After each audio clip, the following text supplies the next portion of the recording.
we would like to respectfully acknowledge and recognize our responsibility to the original and current caretakers of this land, water, and air, the Kulia, Tongva, Luiseño, and Serrano peoples, and all of their ancestors and descendants, past, present, and future. We are grateful to have the opportunity to live, work, and create on these beautiful homelands.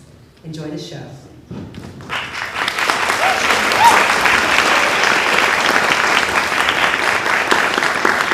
Good evening, everyone, and welcome to PlayWorks 2025.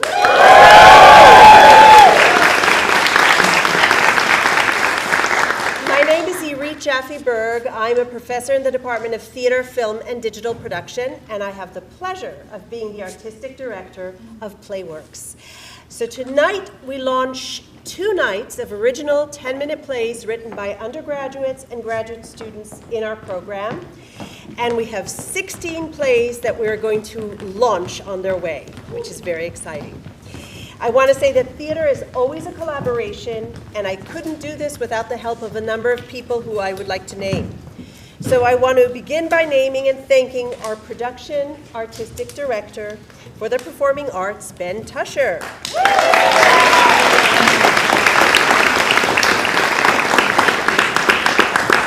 Ben leads a terrific team, including technical director Sarah Schattmeyer and our fabulous assistant, stage manager, Johnny Macias.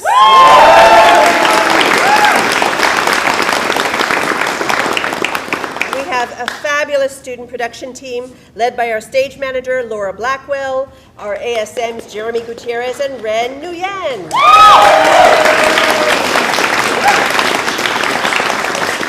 And we also benefited from having a student casting team, and I'm going to name them all. Here they are. It included Derrian Benoit Nash, Cindy Mann, Gwendolyn Romero, Brian Sanchez Samaniego, and Gabrielle Williams. We have a student social media team of McKenna Bridgewater, Lesley Galvan, Abri Giroux, and Jessica Lamb. And we're live streaming thanks and courtesy to our videography team of Daniela Cruz, Alvin Peralta, Marco Polo Rosas, Sophie Thao, and Sammy Tuang. Our student directors this evening are Edie Jackson, Isabella Singley, Liz Waddleton, Abby Walters, Derrian Benoit Nash, Jada Ramsey, Sebastian Ocampo, Lesley Galvan, and J.Y. Yu.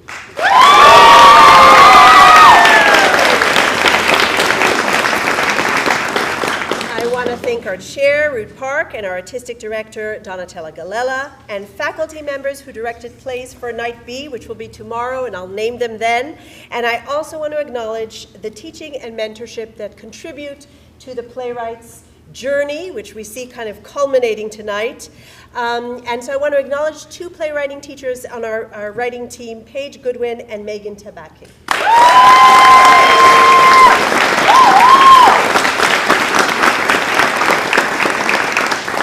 Finally, I want to thank you, the audience, with your attention, with your sighs, with your laughter, with your oohs and ahs. You give the playwrights important information about what is working less well in their play. So thank you for being part of this laboratory. We will have a 15-minute intermission, and then we invite you to stay afterwards. We have a talkback with a responder, who I will introduce later. And now, please take note of the emergency exits here. Silence your cell phones, and enjoy the show.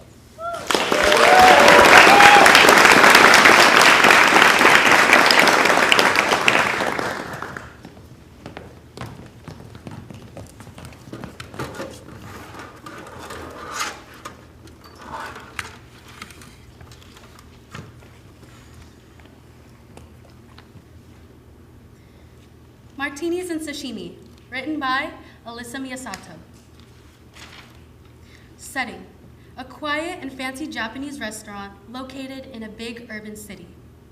Characters: Mari, a young and nervous female college student who is going on her first ever date. Lynn, Mari's best friend and also the hostess of the restaurant. Leo, a young, charismatic male graduate student who is Mari's date. Mari walks through the wooden doors into a fancy Japanese restaurant, wearing a silk red dress and black high-heel stilettos. Lynn waves to Mari excitedly as she walks up to the hostess counter. There she is. Girl, you look stunning. I almost didn't recognize you, not in sweats. Hey, I can dress up, okay? I just wanted to make a great first impression. I'm surprised you went with the red.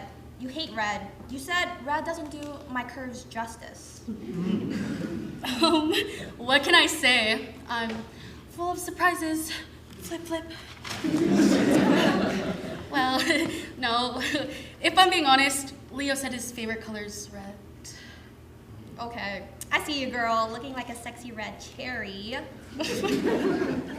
Lynn, please, for the love of God, do not embarrass me tonight, especially in front of him.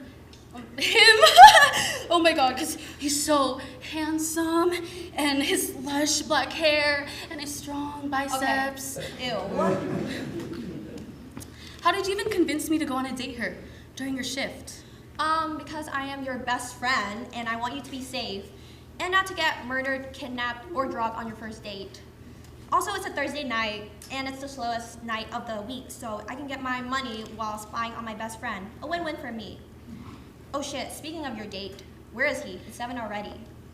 Oh, he texted me. He's on the way here. He'll be a couple of minutes late.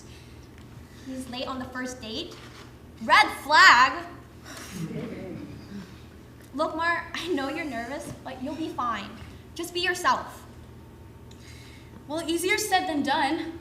I'm just nervous. I've never been on a date before. And, like, what if he's the one? Oh my God. Mark, I know you're a hopeless romantic, but please stop getting your hopes up. Men are all trash nowadays, especially the ones on dating apps. Lynn grabs 2 fancy menus from behind the counter. And please, for the love of God, stop watching those K-dramas. Lynn motions Mari to follow her. The two start walking through the dining room. Over my dead body. And you don't know that. He just seemed really caring and sweet in person. I just hope he has the same energy, you know? Don't worry, and if he isn't, I'll just poison his food. Lynn stops at a table for 2 and sets down the menus. So here's your table. I set it up myself with the origami cranes and everything. And since we're understaffed, I will also be your waitress tonight. Aw, Linny, what would I do without you? Mari pulls out one of the chairs to sit down. I don't know, you'll probably be dead. But hey, remember to breathe and be yourself. A real man will love you for you. A couple walks up to the empty hostess bar. Ooh, shit. I got customers, but you got this. Mari looks over the cutely decorated dining table and picks up the origami napkins.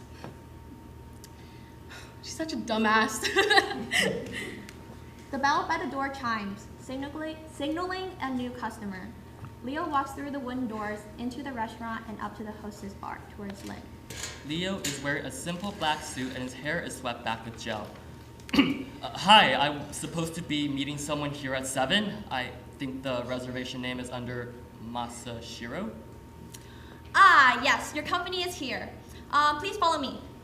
Leo follows Lynn through the dining room to where Mari is sitting. The two make it to the table and Lynn motions for Leo to sit. Here you are. I'll be right back to take your drink orders. Lynn smiles and winks at Mari and leaves. Leo takes a seat and smiles at Mari. Wow, Mari, you look gorgeous. I love the red. Thank you. You don't look too shabby yourself. I'm sorry I'm late. I hope I wasn't keeping you for long. To be honest, I lost track of time getting ready. I was so nervous going on a date with such a beautiful woman. I changed my type 3 times. Wow, you're making me blush. And what if I told you that I feel like I'm gonna throw up because of how nervous I am? That such a handsome man is sitting across from me.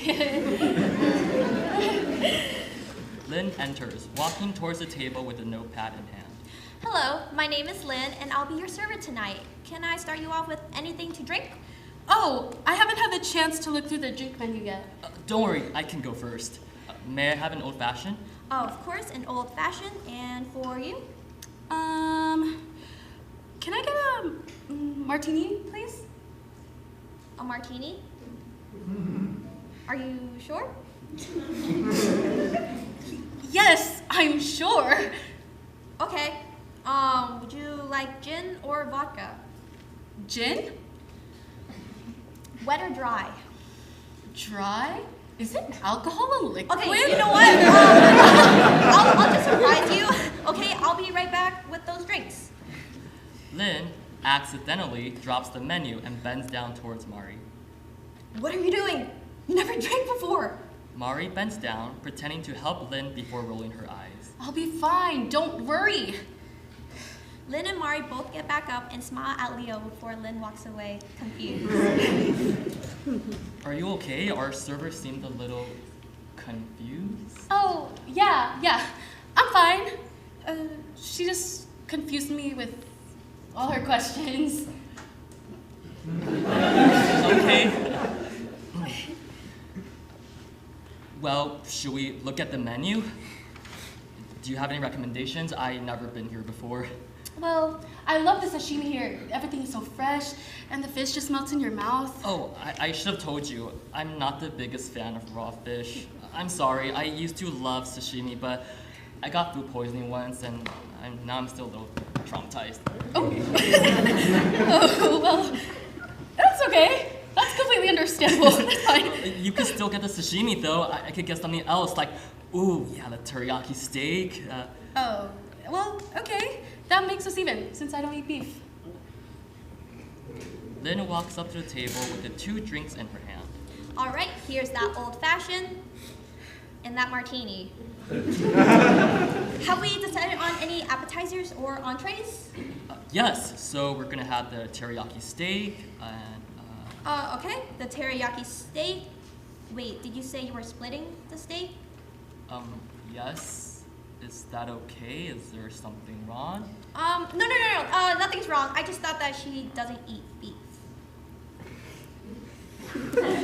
Oh my god, how can I forget? I'm so sorry, Mari. May we also get the fresh sashimi as well? It's okay. Don't even worry about it. How would you like the steak? Medium rare, please. Mari, I'm so sorry. God, I swear, I'm not usually a mess like this. Just so nervous tonight. It's okay. I completely understand. I'll go put that in for you. How does he forget that she doesn't eat beef? Ugh, men. I don't think our server likes us. Was I rude? No. Maybe she's just stressed with all the other customers she has to take care of. Leo looks around at the empty restaurant with one other. Yeah, maybe. Wait, but how did our server know you don't eat beef? Cheers! Cheers! Leo quickly grabs his drink and takes a big sip of it. Mari nervously takes a sip of her martini and immediately starts coughing. Oh my god! Are you okay? Is it super strong? Mari grabs her glass and gulps down water. Oh yeah! Wow, that's disgusting.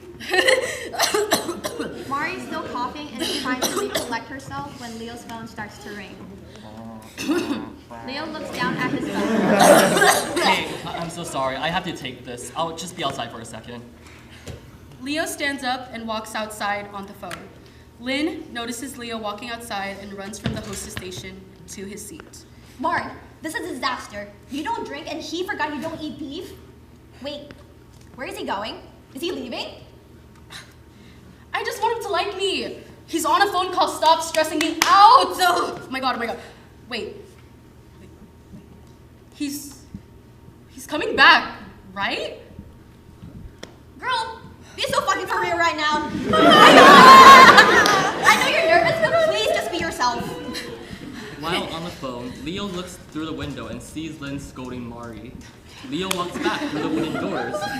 Shit, he's coming back. You better tell him the truth or I will. Lynn scrambles out of his seat and runs back to the hostess station. Leo sits back down at the table. Sorry about that. It was work calling. I hope you can forgive me. Look, Leo, I haven't been honest with you. The truth is, I don't drink alcohol. I've never had a drink before tonight. I was just worried you wouldn't like me for not liking or doing the same things as you.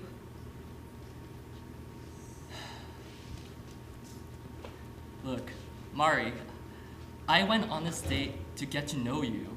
I would never judge you for living the life you want to live. If anything, I want to know everything about the real you and how you live your life. Thank you. And I'm sorry I ruined the date. What? You didn't ruin it at all. I actually found it pretty amusing. I knew the second you took that sip you've never drank before.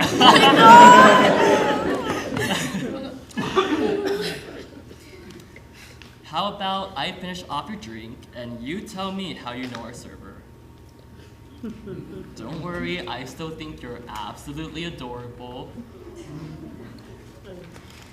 I guess we weren't that nonchalant, huh? But, deal.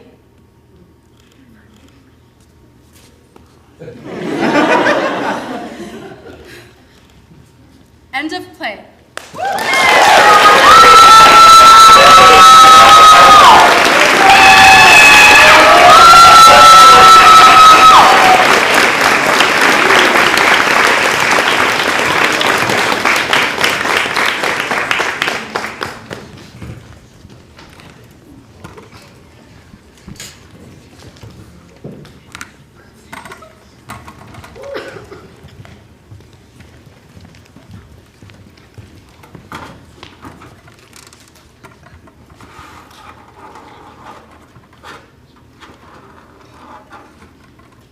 The Great Debate by Abby Walters. Jefferson and Abigail, two children, enter and begin playing with their toys.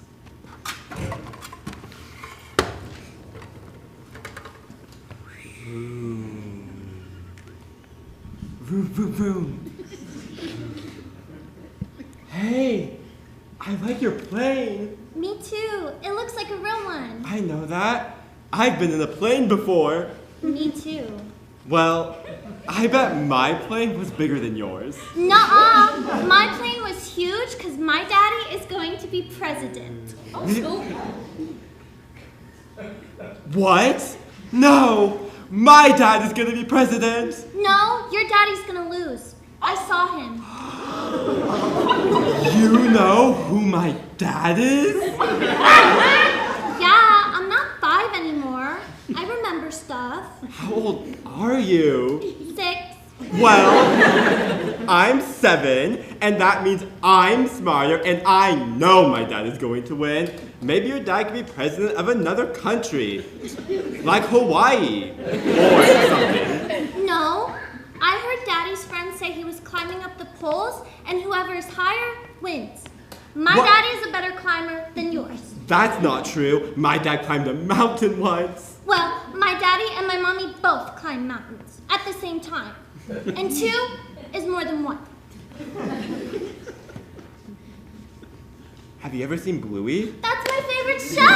Me too! My mommy watches Bluey with me sometimes. Oh, who's your favorite character? My favorite is Bandit. The dad? Yeah. Ah. But my favorite is Bingo because she's my favorite color. My favorite color is green. Oh, that's cool.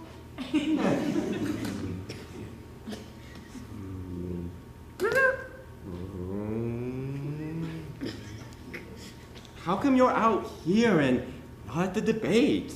It's boring. And I don't like it so much when Daddy yells. I know. Dad always tells me, no yelling in the house, but then he yells here. How come you're here? 'Cause I had to come. Duh. I know that, obviously. I mean, how come you're not inside there with everyone else?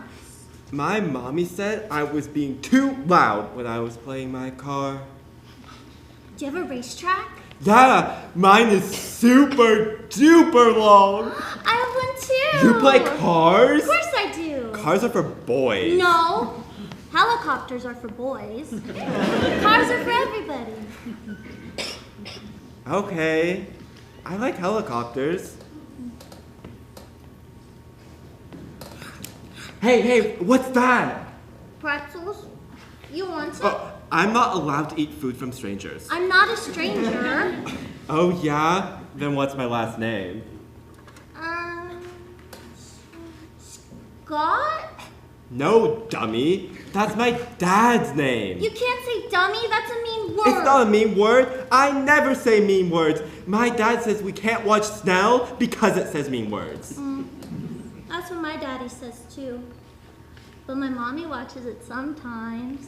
She says it makes Daddy look funny even though he's not.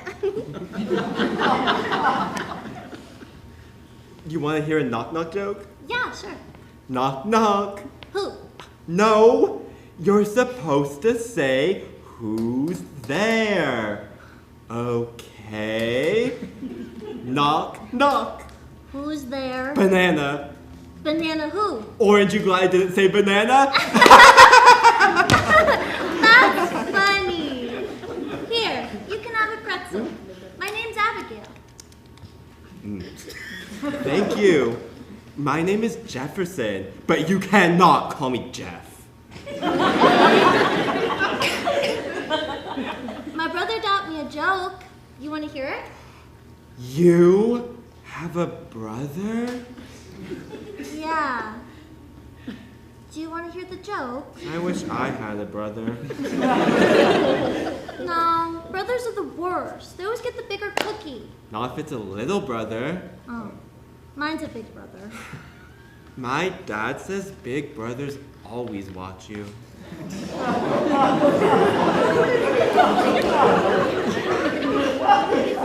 No.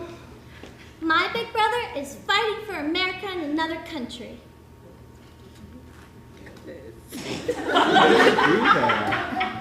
I don't know. Oh. Okay, hey, have you ever played hide and go seek? Yeah, I'm the best at hiding. Once, I was hiding for so long, I fell asleep. Wow. And even no one found me. That's good. I know. You wanna play? Okay, but my mommy said I have to leave when the debate is over, so you can't hide too good, okay? Who do you think is gonna win? You can't win at hide and go seek. Yes, you can. You can win at everything if you're good enough.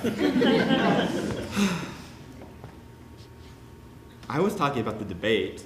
You think your dad or my dad? I don't know. My daddy always wins Go Fish, so probably him. My dad never plays Go Fish. Does your dad play rock, paper, scissors? No. That's the only game my dad plays. He loses. A lot.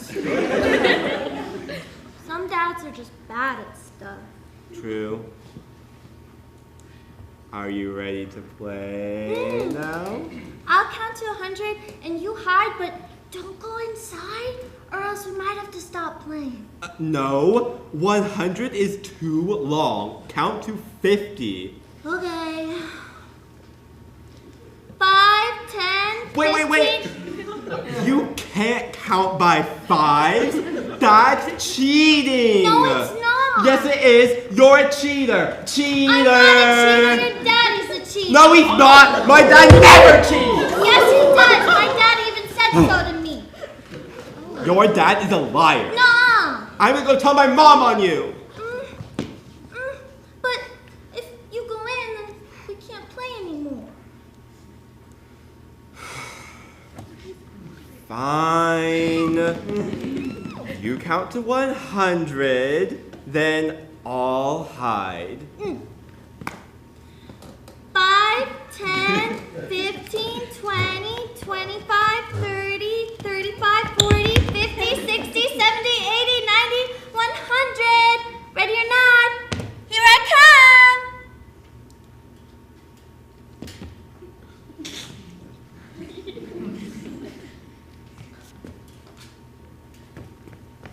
I found you. That was a good hiding spot. Aw. Yeah.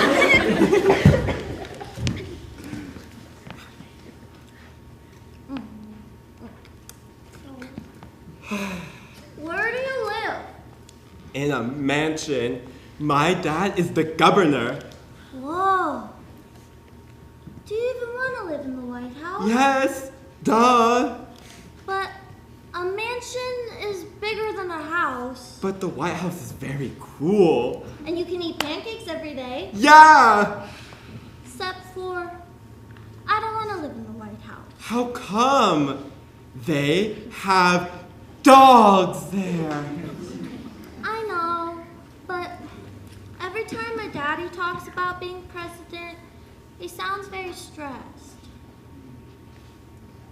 Oh yeah. Me too. And he always tells me he's gonna change the world. Like a superhero? Yeah. But superheroes are more happier.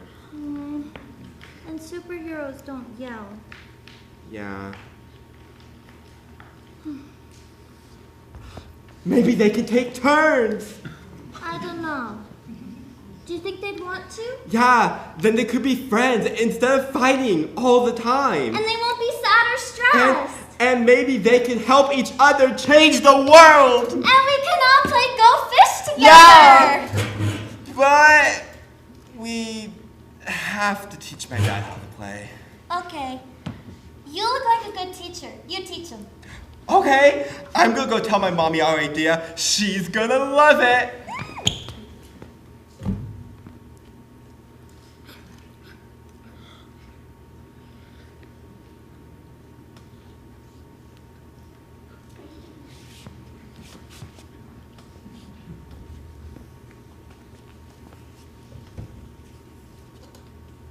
Abigail?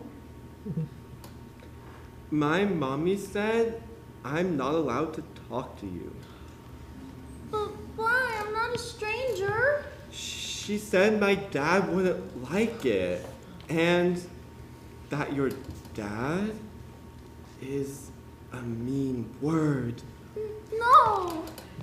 I will get my mommy, and then she'll tell your mommy we are allowed to play together. You'll see. I don't think so. Your mommy is coming out here to get you. I saw her. Oh, I'm sorry. it's okay. Does she at least like our idea? No! I have to go. You want to play with my car? Then your plane can have a friend. Okay.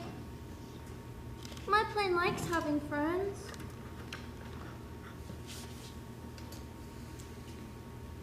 End of play.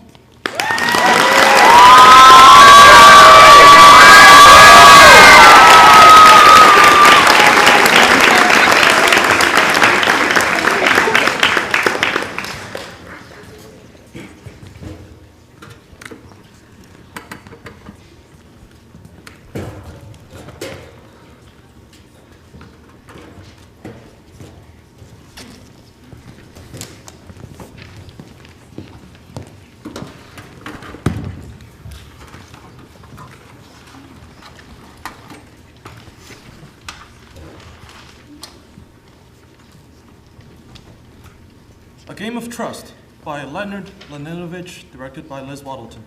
Characters. Patrick, 41-year-old Asian male, a blue-collar worker, has impressive negotiation skills. Bryce, 23-year-old Latino male, a snobby yet slightly manipulative influencer. Derek, 36-year-old Caucasian male, a stay-at-home dad, Patrick's #1 ally. Place. The Lounge of Orwell Lodge, a reality TV competition show. Time. Summer, halfway through the season. Setting. A couple of cameras and hanging microphones line the upper wall. A large sectional couch occupies the center of the room. Well, we made it. Week 6, final 11. We made the jury face. Sure did, dog. Never thought we'd see the day. Now we just gotta make sure we have the numbers moving on, because right now it looks like Maddie's got one up on the other side of the house as the new landlord. He's planning nominations at the moment. Yeah, dude's good at everything. Same goes for his little bromance over there. Oh, Bryce? Yeah. Two are just too damn close. I mean, these obnoxious bros always attract each other, huh? The minute that guy said that he's a content creator, I had the slightest doubt that I could ever trust him. I already got sick of him 3 weeks ago during this landlord reign. He acted so haughty it hurts. Clear unprofessionalism right here. And that little quad squad he got over there with Maddie, Athena, and Brittany, they have been so open to the lodge that you think that none of them have ever thought that it's better to be discreet. Yeah, man, it's like they never even saw the show before. That, and he has gotten pretty close with Athena on the sidelines. As if there's enough room in this house for their little puppy love antics. I will never get what they see in each other. You think that any of them will realize that everything they do is on the live feeds for all to see?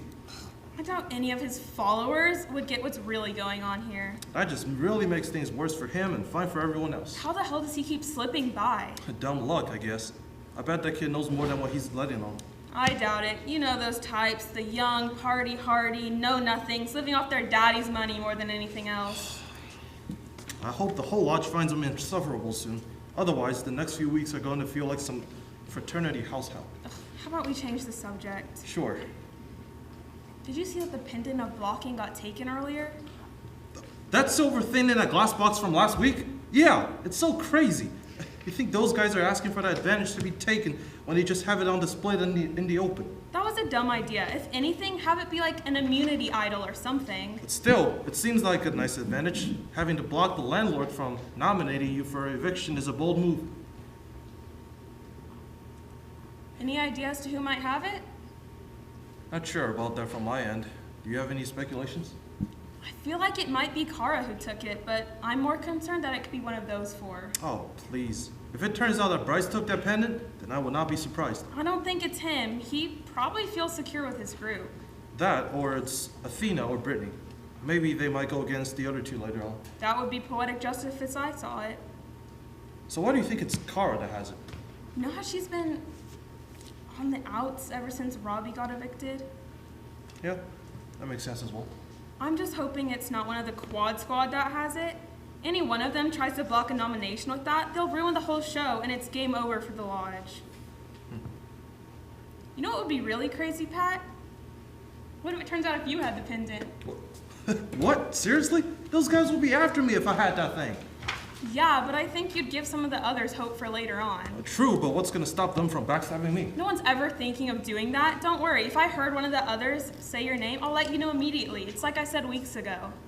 You're right, Derek. There's absolutely no way they'll even think of pulling something like a blindside on us right now. But for real, I really hope one of us has a pendant and uses it later on. Now that it's the jury phase, sooner or later, things are gonna be messy. There's only so much chaos I could take on this lodge. I pretty much had enough when Louise got evicted. Remember how she gave everyone an earful after she got up on the block? Oh, don't get me started. I know the two of us can do this. Just beat the quad squad and make ourselves real presentable to everybody. Yep. Here's to hoping that going forward. Amen, brother. Do you ever keep thinking about how your family's doing outside of this place? At times like this, I do.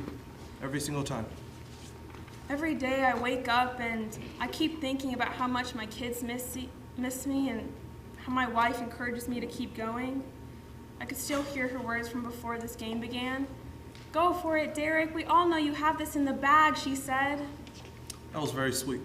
My wife and kids tell me the same thing, both when I leave for work and when I left for the season. God, I miss them so much. Same here. Every day, I keep thinking about how well they're gonna do in college someday in the future, all because I helped them with this prize money here. I plan to move my family with that money, get ourselves a better place. That sounds nice too. Oh, I think Bryce is coming this way. Yep, keep it cool, dude. What's up, guys? Hey, man. Hey, Bryce. What's up with you? Just chilling until nominations, like always. What's up with you two? Just talking about what we do with the $100,000 after this is all said and done. Sweet. You know what I do? I probably give myself a nice ride and head up to the Maldives or something with my boys. Sounds nice. Yeah, nothing wrong with a little vacation. Well, it's more for a couple posts on Instagram than anything. I just thought a trip sounded cool. And the ride? Just because. Uh-huh.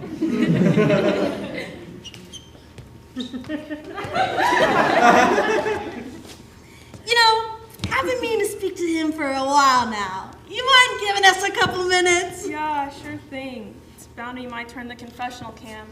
Later, Pat. Can I ask you something?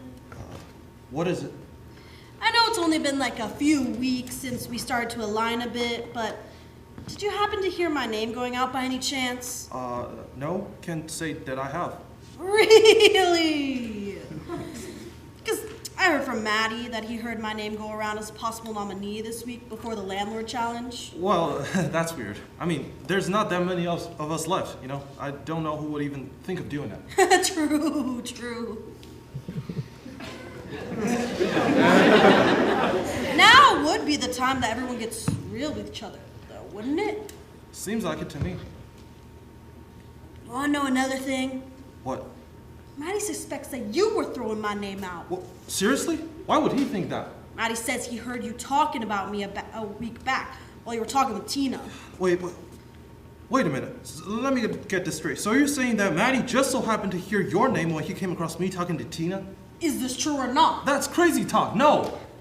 He said it was about the next eviction. Are you telling me you haven't been throwing my name out for consideration? I'm not, dude. Chill. I don't think that's true. I think Maddie was right. You were throwing my name out there. What the hell are you getting at?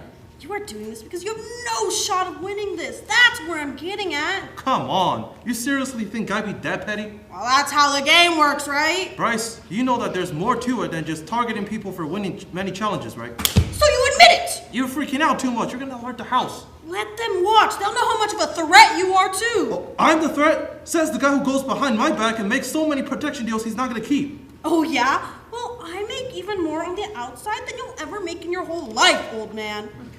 Don't you think you're setting a bad example for your family? Don't you dare bring my family into this. Right now, you coming after me in this game is personal. You are showing everyone here that you are nothing but a snake who hides behind stronger players. Well, now that's just unnecessary. Like I said, I'm capable of kicking your ass in this whole thing. And you are not going to do a damn thing about it since the whole house now sees you as a threat. Not everyone here is going to believe you. Try me! I got everyone here under my wing. Are you for real? I'm sure, make sure Maddie puts you up this week.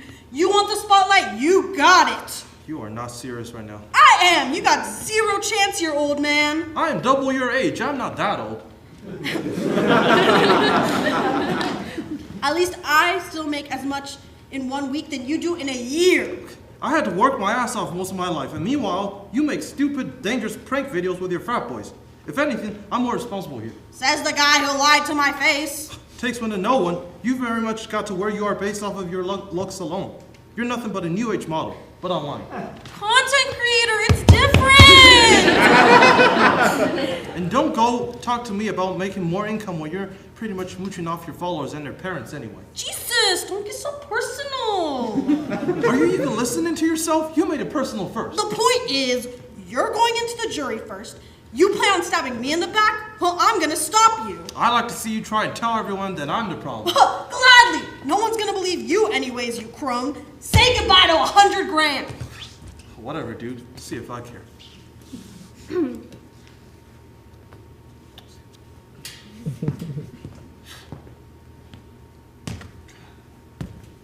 Stupid. No good.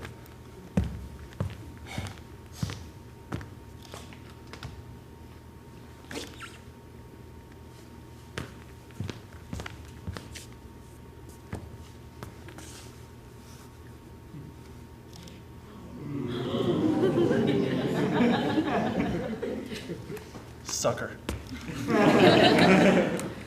End of play.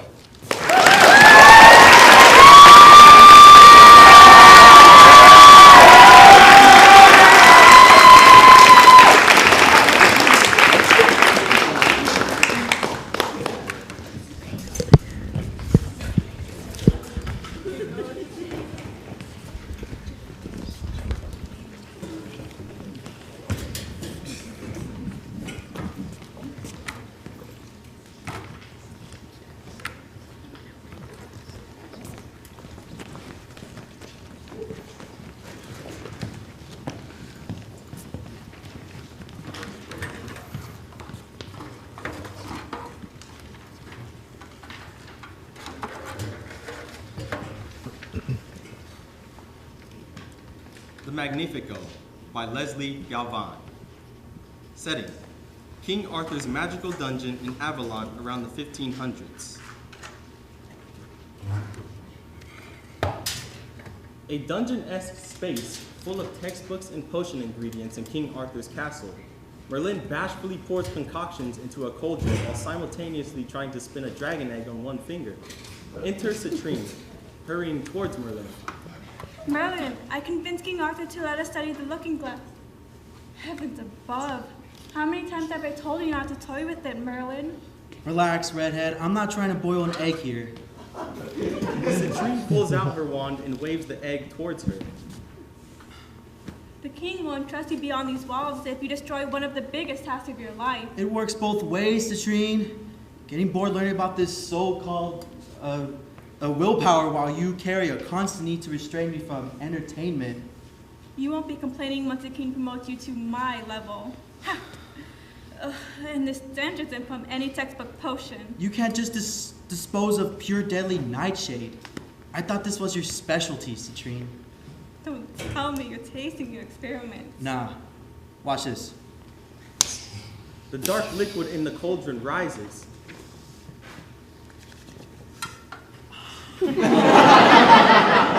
That's what's up, huh? Freely inhaling deadly nightshade for cosmetic purposes. Maybe teach me what you know, Merlin. Please, Citrine, I've inhaled more dust from these books than whatever theories are written in them. When you're not here, I doubt a shot of gin or count each cobblestone brick on the wall.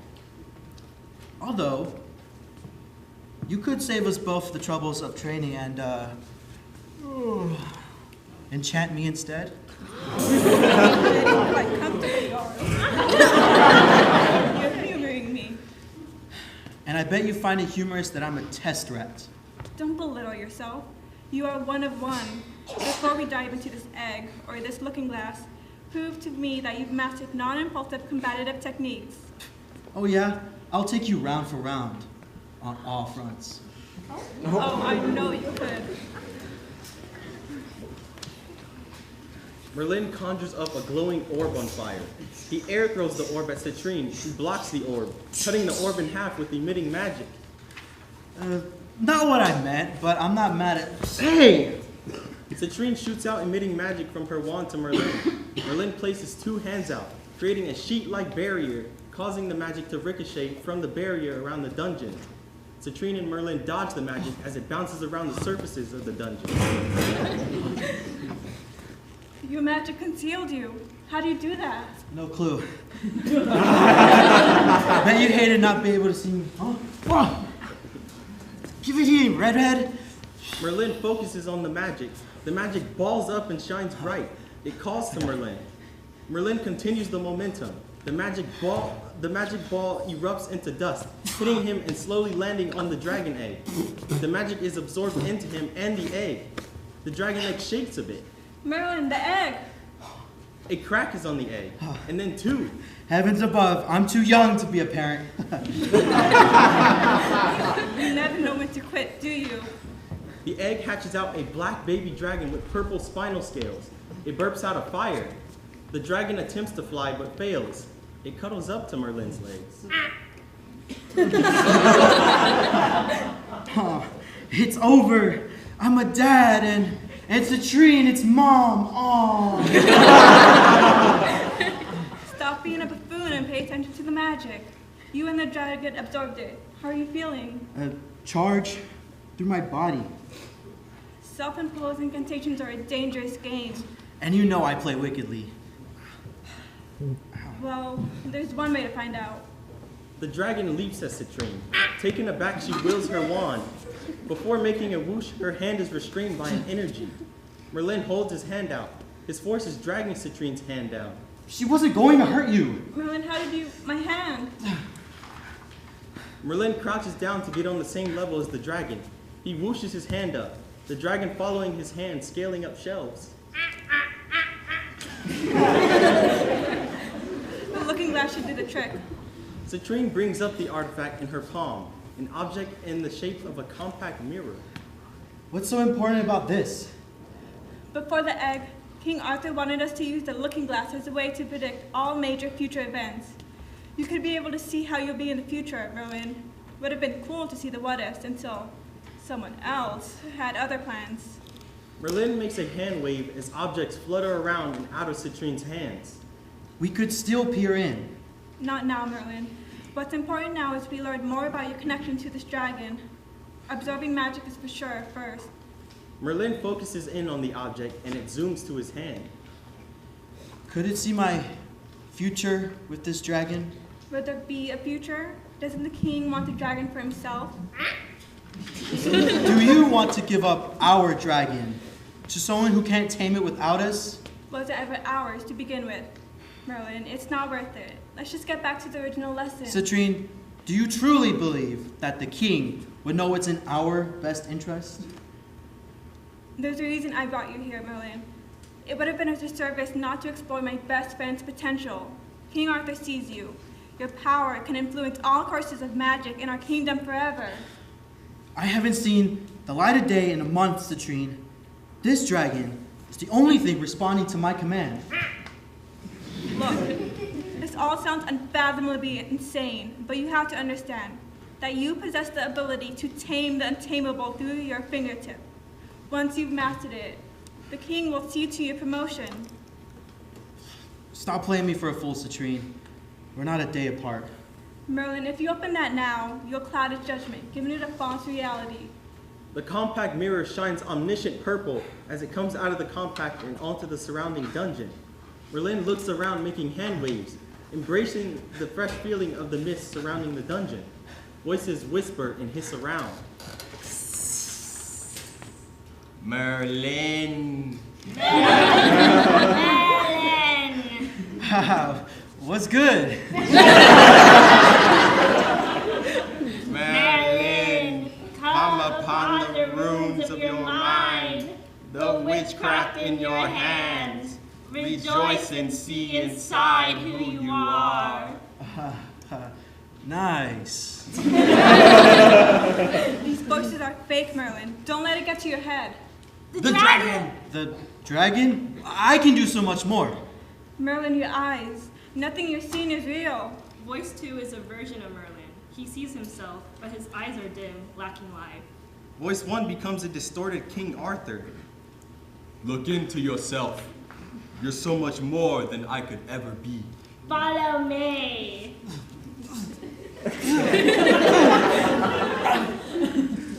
That does it.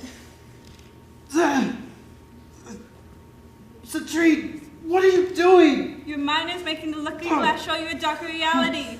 Are you scared of this? Tame the untamable. A false dragon erupts between the group. It roars and hovers over Demented Merlin. The mist creates a false reality space. It doesn't look like the dungeon at the moment, but a weird void. Citrine! Where are you? The false dragon huffs fire everywhere. Demented Merlin gives direction to this false dragon. The real baby dragon leaps into Citrine's arms. There. Holy shit. You'll encapsulate everything. Voice 2, Demented Merlin hand whooshes at Citrine, fighting off the mist. Forces with one wand in her hand and terrified dragging the other, is forced to drop her wand. The wand rolls to Merlin. He snatches off the chain from her neck. The chain contains a citrine gem. You can break it. Are you crazy? This is Citrine's source of power. You'll control everything. Break it. No! That's my girl! Citrine makes a harsh movement, breaking the fake seal and giving her full mobility again. Merlin tosses Citrine her chain back.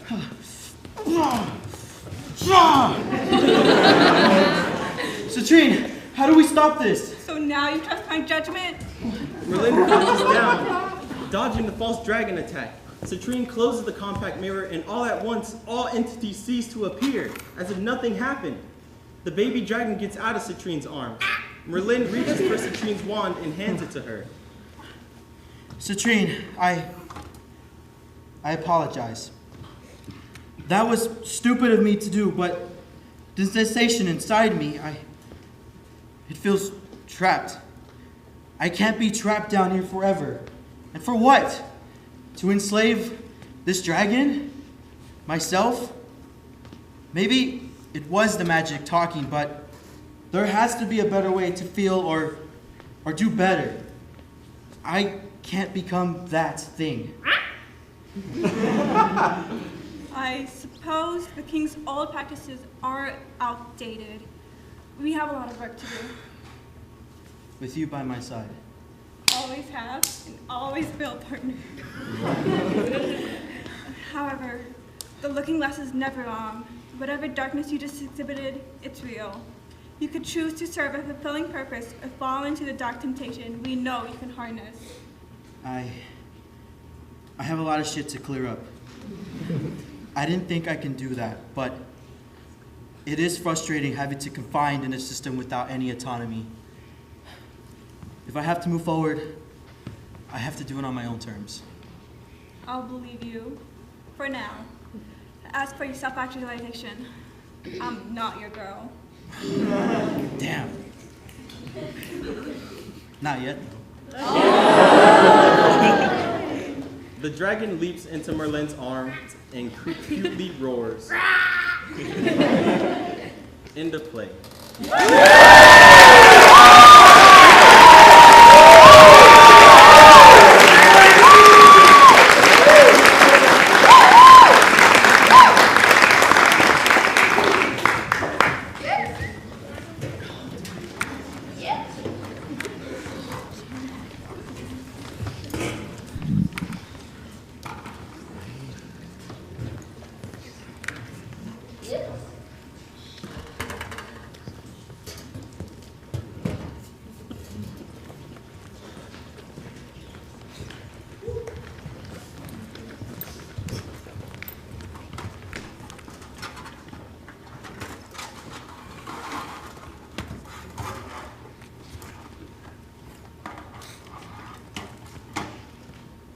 On the Right Track, written by Rayah Kahles. Eliza, a 17-year-old runaway girl trying to find independence and freedom. Warren, 18 years old, best friends with Cole. Friendly, flirty, and playful. Cold. Honest. Cold, 18 years old, best friends with Warren. Not friendly, control freak. Colt and Warren sit in the boxcar in the quiet that comes with a stop train. It's filled with sacks of grain, coffee beans, and other food products. The sacks of grain conceal Colt and Warren's gun shipment. Warren blows into his clasp hands. Colt watches him, appearing unaffected by the chill. We gotta make sure this shipment goes right. This time. No more bullshit, you hear me? Yeah, I hear you, man. We'll get it, don't worry. You better. I don't want any screw-ups like last time. How many times do I gotta apologize for that? I know you took the heat from me, but can't we move past this? Tell me, how did you lose an entire crate of throwing knives? Eliza grunts outside the boxcar and draws the attention of the boys. Colt and Warren exchange glances. They move in sync towards Eliza, ready to get rid of her. Ugh! Almost there, Eliza. You can do this. Eliza climbs into the boxcar and makes herself comfortable, unaware of Warren and Colt. Both boys have a silent conversation about what they should do about their unexpected guests. Warren clearly wants to engage with her, and Colt wants to get rid of her. Warren ignores Colt. Well, hello there. Holy fuck! Hi. What's a pretty lady like you doing all the way out here? Oh, well, I'm just on a little adventure, you know. I didn't think anyone else would be, well, here. A train is a good place as any to start an adventure, is what I always say. Ain't it, Cole? Say, what's your name anyhow? I'm Eliza. You are? You, pretty lady, can call me Warren. And that cuddly bear over there is Cole. He doesn't look all that cuddly. I'm not. Why are you really here? Some wimpy girl like you wouldn't come all the way here for just a little adventure. And it sure as hell looks like you're a long way from home. Hey man, you gotta take it easy. Take a chill pill or something. Stay out of this. You know damn well as I do that she was not supposed to be here. You're too fucking careless. You need to listen to me if you want even the slightest chance to stay in Dylan's good grace. You hear me? He's this close to offing you. All right, I hear you. Okay, just so you know, I've got just as much right to be here as you guys, okay? I don't know who this Dylan guy is, and you know what? I don't really care. I want to know who you are and what you guys are doing. We're just passing through, heading to Maine. What's in Maine? Work. What kind of work? Colt smirks at Eliza. You've got a lot of questions. You're a curious little thing, aren't you? He's got you there, pretty lady. No more questions. I gotta say, I'm looking quite forward to Maine. Why's that? It's home. Colt and I grew up there. Really? What was it like? Oh shit. No, seriously, I am curious. What was it like for the Mr. Colt growing up in Maine? Oh, I'll tell you, pretty lady. Colt was the most badass kid in town. Me and him ran that shit. No one could mess with us. Not if they wanted to deal with Colt and Dylan. Who's Dylan? You guys were talking about him earlier. Is he important? He's Colt's brother. Scarier than Colt, too. That's for sure. I ain't ever want to be at his bad side, right, Colt? You are his bad side.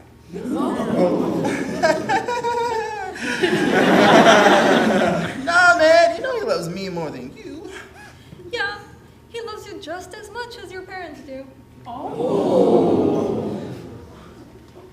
Warren closes in on himself, showing vulnerability and sadness. Colt freezes, appalled at what he just said. Eliza watches the two in horror. Shit, man, you know I didn't mean that. No, it's okay. You're right.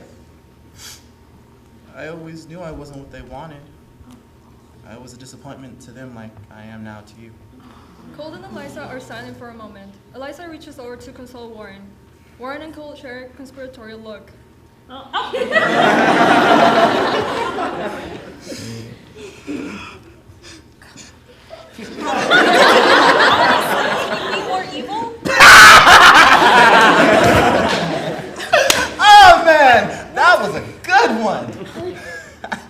I needed that laugh. Yeah, I haven't brought that one back in a minute. What just happened? Just an old joke. I don't think you'd get it if we explained it. Try me. Well, Cole and Dylan took me in when we were kids. My parents up and left out of nowhere. One day, I told Cole what happened, and he never let me leave. Eliza looks at Cole tenderly. He avoids looking at her, hiding his blush. Wow. It's really endearing. He's my brother and always that count. I second that. Hey, anyone up for a game? A game? Yeah, let's play a game. It'll be fun. I'm not playing. You're no fun. Let's play I Spy. I'll start. I spy something green. A tree. Yeah! Okay, your turn. Okay. I spy something that tastes good. Oh, coffee? Yes. Oh, I'm so good at this game. Okay, my turn now. Warren sits and looks around, thinking hard about what he'll spy next. I spy something pretty. Eliza stares speechlessly at Cole. They share a moment of tenderly gazing at each other. Oh! I thought you said you weren't playing! You ruined it. That's what you spied, isn't it? No, actually, I spied the stars. Warren pouts and makes himself more comfortable. Eventually falls asleep. Eliza turns to Cole. You think I'm pretty? Yeah. Thank you. I think you're pretty too. Well, no, I mean, I think you're handsome. Thanks. Do you want to go back to Maine? It's where Dylan is. That's not really an answer. Wherever Warren and Dylan are, that's where my home is. Home is not a place for me. It's my people. Wish I had that. You don't have a family? I mean, I do, but they're not really my family. We never had much, and the only time my dad ever showed me attention was when he was drunk and wanted a punching bag. I'm sorry. Don't be. That's why I'm here. I wanted to get away and find something of my own. You could come with us to Maine if you want. It will be nice having you around. And Dylan won't care as long as you pull your weight. Seriously? You just let a stranger come live with you? Yeah, it's pretty common in our lives. Well, then I'd love to go with you guys to Maine. Warren wakes up from his nap.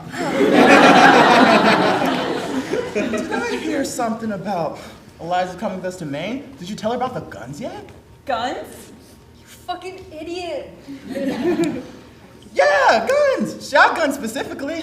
Oh, I do love a good shotgun. Don't you, Cole? I prefer handguns. Oh, that's so boring, though. Wait.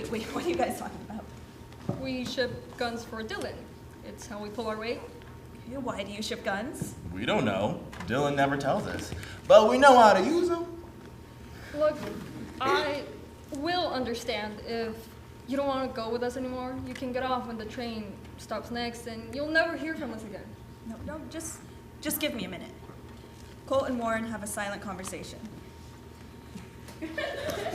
Okay, I'll go with you guys. Really? Yes. Oh my god, it's gonna be so much fun. I'm gonna teach you how to throw knives. Fucker, I knew you took that crate.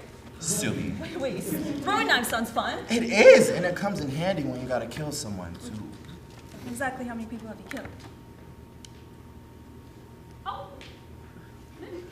Like 8, maybe.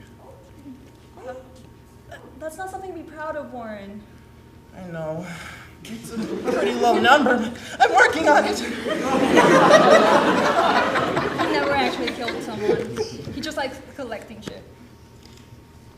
Well, I just have one question for you. Can you teach me to be a good shot? On one condition. And what is it? You have to go on a date with me. Deal. Colt pulls Alyssa to him and seals her deal with a kiss. And.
Oh, that's me. I forgot I'm live. I forgot it's live.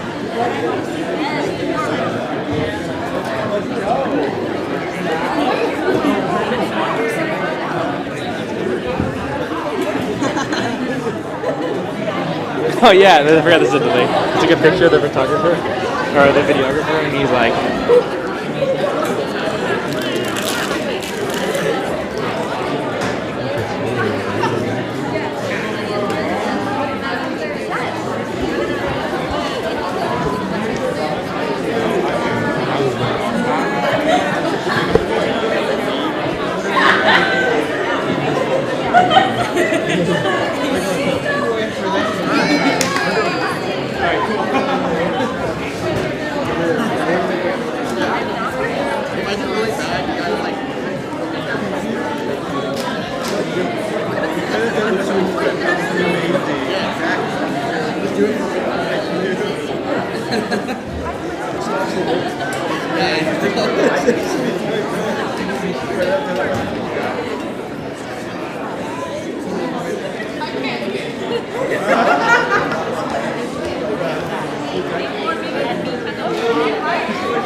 Without You, written by Guadalupe Gonzalez. Harper wakes up to the familiar smell of food. She has a headache due to her hangover. At first, she's confused, but soon recognizes where she is. Julie is setting the table with some food. At the same time, Harper walks out from the bedroom. She is hoping Julie is not there so she can leave unnoticed, but stops when she sees Julie. She slowly walks back to the bedroom. Don't even think about it. Go ahead, you can sit down. I made this for you. Didn't expect to see you around anytime soon. This soup is really good. It will for sure make me feel a lot better. What'd you even put in here? Stop. I know what you're trying to do. Why are you here, Harper?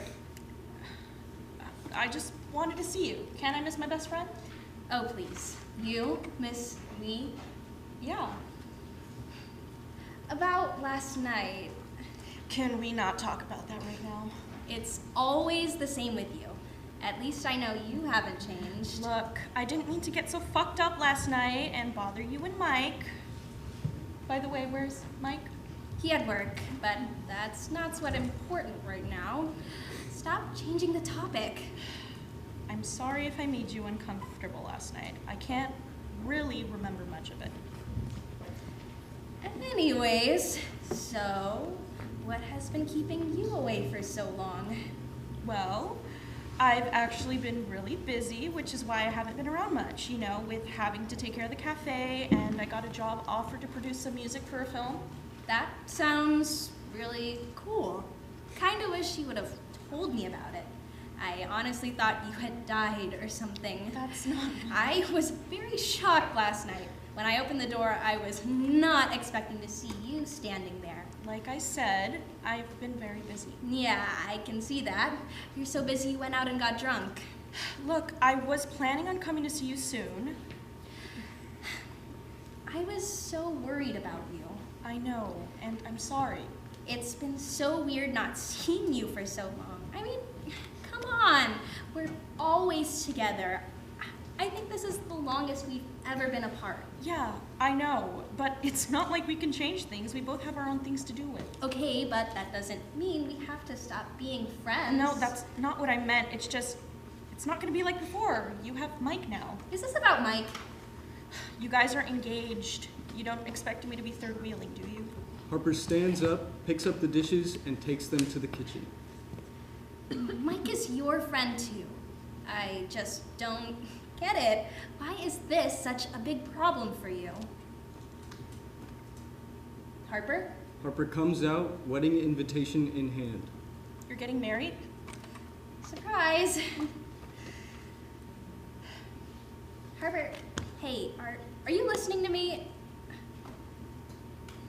What is up with you? I just didn't expect this. What do you mean you didn't expect this? I've been engaged to him for 3 months. You didn't expect me to stay engaged forever, did you? I thought you'd break up. What was that? Nothing. I'm just so happy for you. Harper leans in and gives Julie a hug. Without Julie noticing, tears start falling from her eyes. You are? I thought you'd be against it. Why would you think that? Well, you went completely MIA after I told you about the engagement, so... Like I said, I've been busy. Hold on. Are you crying? No, I'm not. Julie grabs Harper's face without thinking and examines it up close. Yes, you are. Oh my god, I can't believe the famous cold-hearted Harper is crying. I haven't seen you cry since elementary school. That's not true. No, you're right. I saw you cry plenty last night. What? No, you didn't. You were laying in bed and wouldn't stop crying. Oh, and you kept repeating, "Oh, don't go. I love you." And then you wouldn't let me go and hugged me all night. It seems like you've been busy the past few months. So, who is this lucky person who's got you crying all night? It's no one. You wouldn't know them. Julie nudges Harper with her elbow. Despite the playful action, Julie doesn't seem so happy. Aw, come on. You won't tell your best friend. You owe me that much for ghosting me for 3 months. Harper angrily pushes Julie away. Stop it, it's not funny. Julie pushes back. What is your fucking problem? If anyone should be upset, it should be me. But no, here I am trying to make things go back to normal. You want to know what my problem is? Fine, I'll tell you. Go ahead, I've been waiting for forever. I hate seeing you and Mike together. I thought you guys would break up eventually, but no, here we are and you're getting married. I never thought it would get this far. I thought you were my best friend. How could you say all of this? Yes, I'm heartless, the worst. This is why I left. Oh my god, it's him, isn't it? What? You like Mike. It all makes sense now. I mean, how could I not see it before? You were friends with Mike before I even knew him. Why didn't you tell me before? I would have never dated him if I knew. Harper approaches Julie, trying to calm her down. Julie, listen to me. Harper kneels down in front of Julie and grabs her face so they can look at each other. But that's the only thing that makes sense. Why else would you leave when we got engaged? And I was your best friend. But with him in the picture, I was being left behind. Julie freezes. Harper lets go of Julie's face and sits down on the chair. I hated seeing you two together.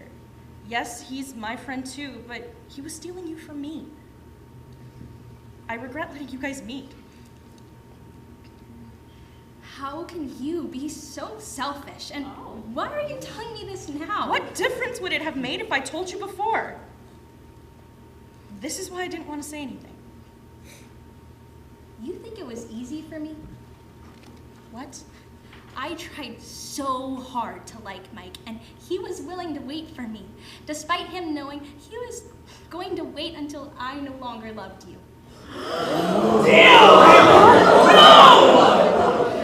I wanted to love him so bad. Loving you was painful. No matter how hard I tried, I was just your best friend.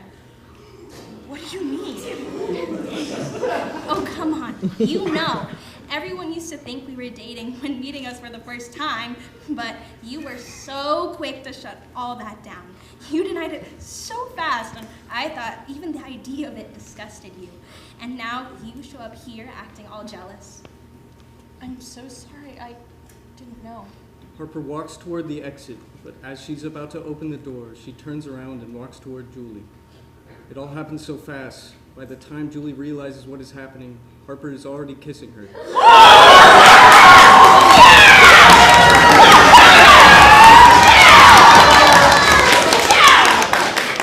Julie breaks the kiss by pushing Harper away. Why are you doing this to me? Julie starts punching Harper on the chest as she cries. Why now? What did I ever do to deserve this? Harper just stands there taking the punches. When she's done, Harper holds Julie into a tight hug as she cries. I'm so sorry for realizing this late. You won't have to worry because after today, you won't have to see me.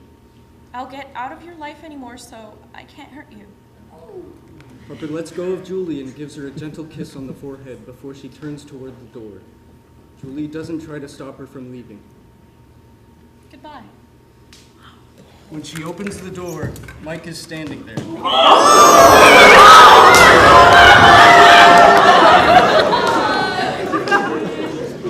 Feeling embarrassed, Harper avoids eye contact and walks past him. He then walks in and stands in front of Julie. Did you hear everything? Yes. I'm so sorry. It's okay. You should go after her before she really leaves.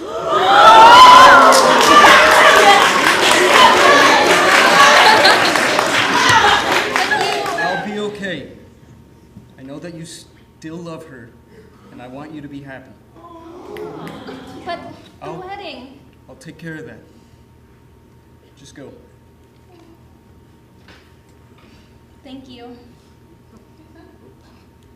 End of play.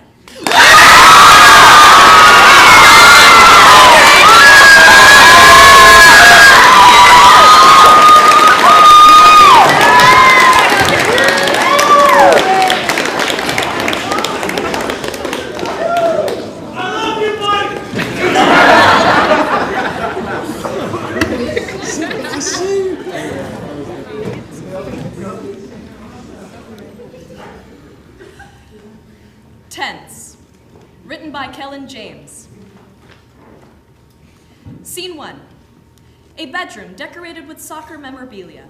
Famous players' jerseys and team posters on the walls and trophies on every surface. The desk, dresser top, and shelves are messy. The bed is unmade, but the floor is unusually clear for a teenage boy's room. Leo, a sloppily dressed high school kid, sits in a standard wheelchair next to his bed, listening to a Kindle audiobook through chunky headphones. Love, at the height where it is absolute, is complicated with some indescribably celestial blindness of modesty. But what dangers you run, O noble souls! Often you give the heart and we take the body. Your heart remains with you and you gaze upon it in the gloom. A knock at the door. With the shudder, love has no... Leo shakes his headphones off. Unlocked! Enter Jake, another high school student athlete with a red gift bag and the swagger of a man who has no idea how he made it this far. Hey! Leo stares at him. Halfway between confusion and apprehension, Jake tries to smile. Mom? Oh, she let me in. She... what? I heard about what happened from your teammates, so I figured I'd come over. I brought flowers. Why? I don't know. I just thought maybe, I don't know, maybe you wanted company or something, and your teammates seemed really awkward about it, and it's well, it's today. So I was like, yo, what if I came over? So I came over. Leo is at a loss for words. Where can I put these down? My mom probably has a vase or something in the kitchen. Okay, great. I'll be right back. 1 second. Yeah. What's your name, dude? Let's start with that. Death blow to Jake's confidence. I'm Jake. Do you have amnesia? Leo squints. Jake. Where do I know a Jake? Copeland High, soccer team. We have practice matches with your school all the time. I play midfielder. Right. You're their number 6. So you brought flowers? Yeah, carnations. Sorry if you hate them. They're fine. I appreciate the thought. How's your day going? I mean, fine, I guess. You want to sit? Jake sets his gifts on Leo's dresser. He pulls the desk chair closest to Leo and sits. Thanks. Sure. I just meant, since it's today and all. What's today? It's the 14th. It's Valentine's Day. Oh. Yeah, it is, isn't it? Any plans? Nope. Just catching up on schoolwork. I missed a lot. Nah, I see. What classes? English. I'd offer to help, but I'm failing English. Sucks for you, I guess. It kind of does. I'm 1 more D- away from academic probation, and if I get put on probation, then I get dropped from the team roster. Yeah, that would be bad, wouldn't it? I mean, it's not the end of the world if I get dropped, it's just soccer. Like, in the grand scheme of things, this is just high school soccer. Like, it's only 4 years of my, hopefully, very long life. And there are other things I could do if I didn't have soccer, you know? I could go into marketing or something. Or I could be an accountant. I'm pretty good at math. Help me with that, then. I had a C in honors pre-calc before the accident. Really? What do you need help with? I can do derivatives in my head. Do you take good notes? People say I have bad handwriting. So do I. Not that my notes are bad because my handwriting is bad. They're bad because I plan game tactics in the margins, and I can't show you those because you'd totally crush my team if you knew our strategies. I could crush your team no matter what. Reality hits once this leaves Leo's mouth. Jake looks away, guilty. Leo stays guarded. Sorry. I don't care. But I really should be more careful. Don't worry about it. Like, the whole point of me even coming was to check on you after, you know. Jake gestures vaguely toward Leo. You shouldn't have. What happened, anyway? Your teammates wouldn't tell me. Truck. Oh. A big one? No, Mini Cooper. Really? Jesus, dude, no. Do not start telling people I got hit by Mini Cooper. It was a flatbed pickup. The fucker fell asleep at the wheel and ran me off the highway.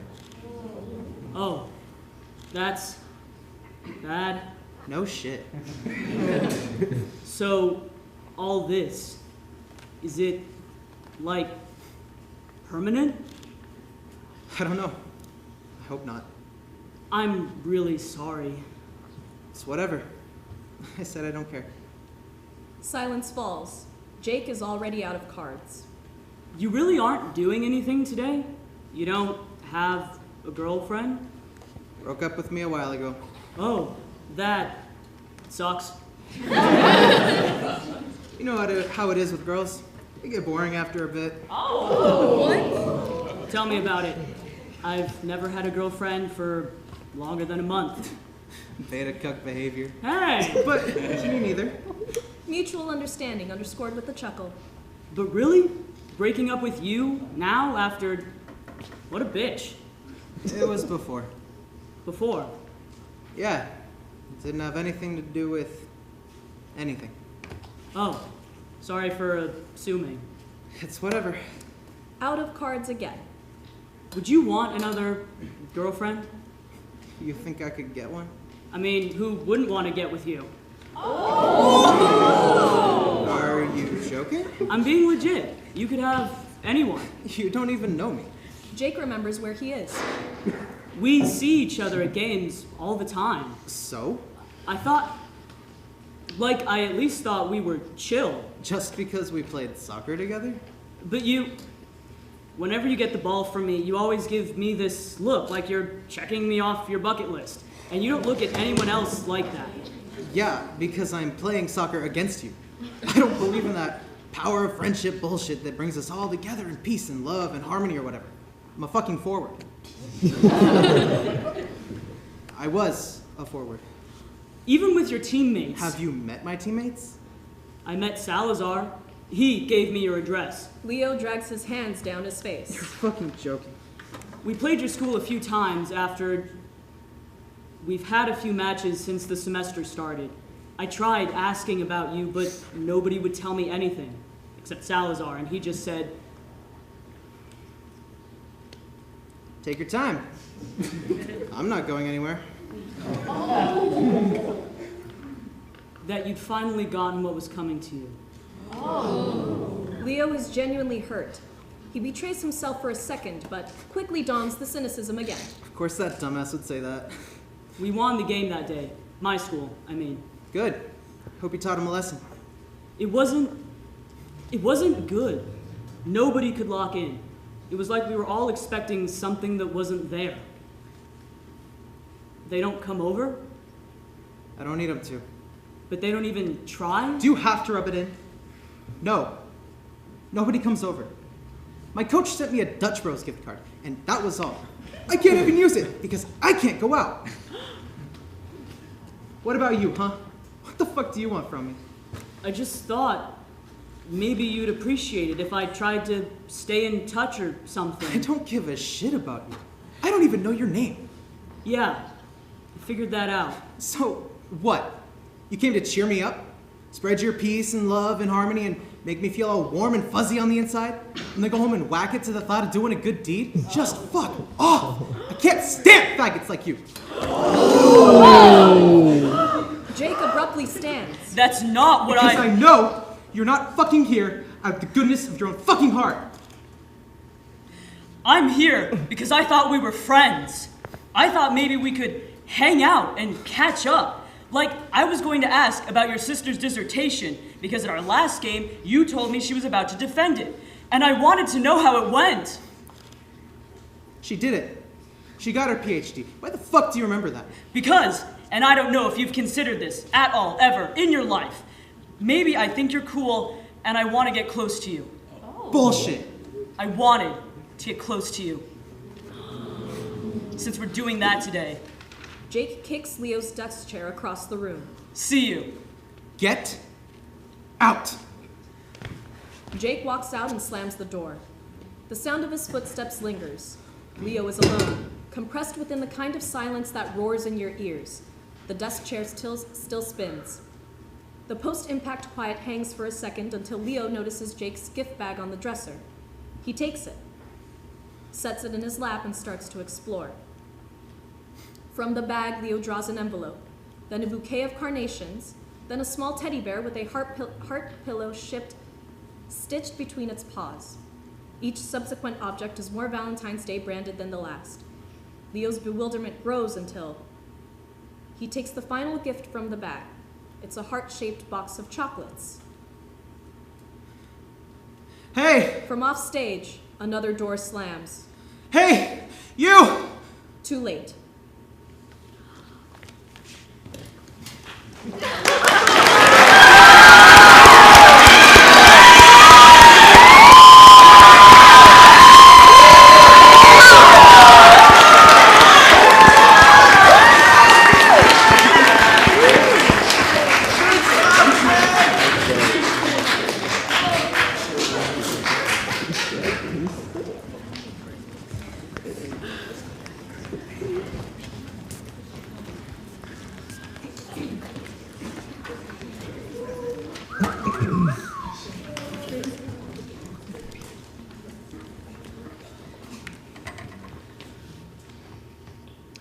Hands on 10 and 2. Written by Seamus Woods.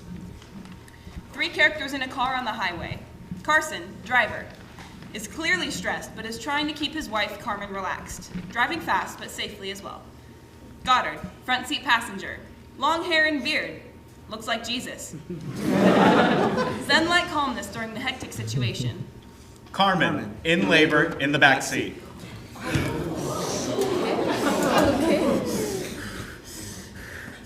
Just a few more minutes, babe. We'll be there in just a few more minutes. Don't lie to me, bitch! Tell me it's an hour away. I can hold this shit in for as long as I need to. Arrival at the hospital will be done quickly, but within a time period that will give you a sense of fulfillment, having battled and won the battle. What? Just hurry!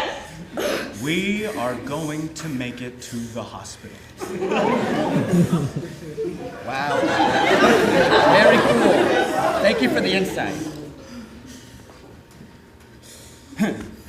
Hey, what should a joke have in common with a pregnancy? A good delivery. Otto, I love you, but I don't think jokes are it right now. Whatever's best. Goddard ruffles through a fast food bag between his legs and takes out a burger, starts messily eating. Couldn't wait like 10 minutes? Really? Do either of you want a bite? Double Western bacon thick burger. Whatever's best. Carson's hands suddenly fuse to the steering wheel. Goddard? Carl? My hands are fused to the steering wheel. What are you guys saying? Don't other me. Nothing, babe. We're just talking about our mom. Which reminds me, I gotta get dolled up for that hunk Mr. Mike. Can't have him seeing me like this. It doesn't matter. I can still get her to the hospital. Brother, I need you to listen to me very carefully. We are going to make it to the hospital. There's nothing that is going to change that. Carson, babe, can you hand me my mascara? Should be in the center console. Hurry! I'm in labor! Hello! Goddard, help me out, man, please. My hands are really fused to the steering wheel. They aren't going anywhere. I cannot move them. The mascara is right there, Carson. Oh. How sweet. Thank you so much, babe.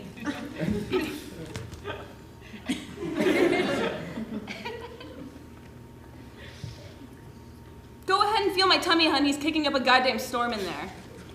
Carson's hair just barely brushes Carmen's belly. Ah, there we go. Wow, he is really in there. Cool. You are so strong for going through this. Very cool. We'll get to the hospital soon. I'm excited, Carson. My hands are fused to the steering wheel. I'm excited because this baby is a second chance for me. I never told you this, but the night of Genevieve and Godric's death, before any of you knew, I tried killing myself. 3 different times. Oh my God. Third. The first. Jesus, God, you don't have to. I was driving easily 130 with no seatbelt on down the 49 and launched myself off the side of the cliffy part.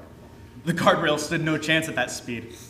I remember I was in the air for so long, it gave me plenty of time to think things through.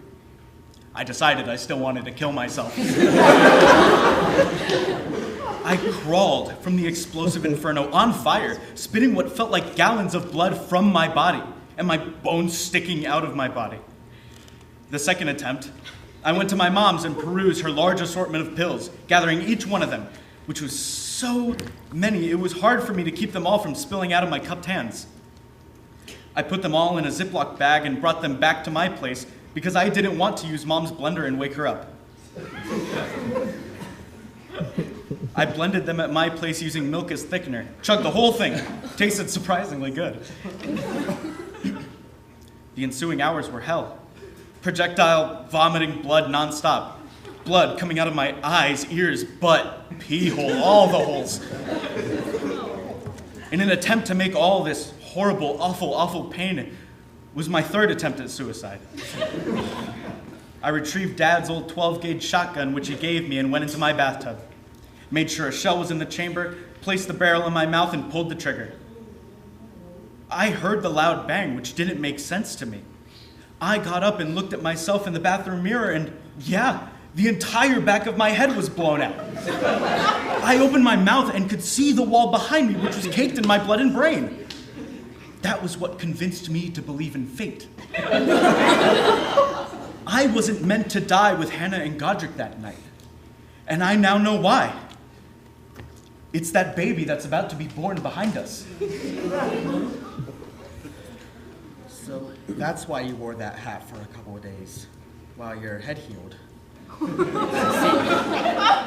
But, Gato, listen, I am all for you being involved in Carter's life. You can and will be, okay? Yet, I can't help but question the sincerity behind your support because of the whole fate thing you believe in.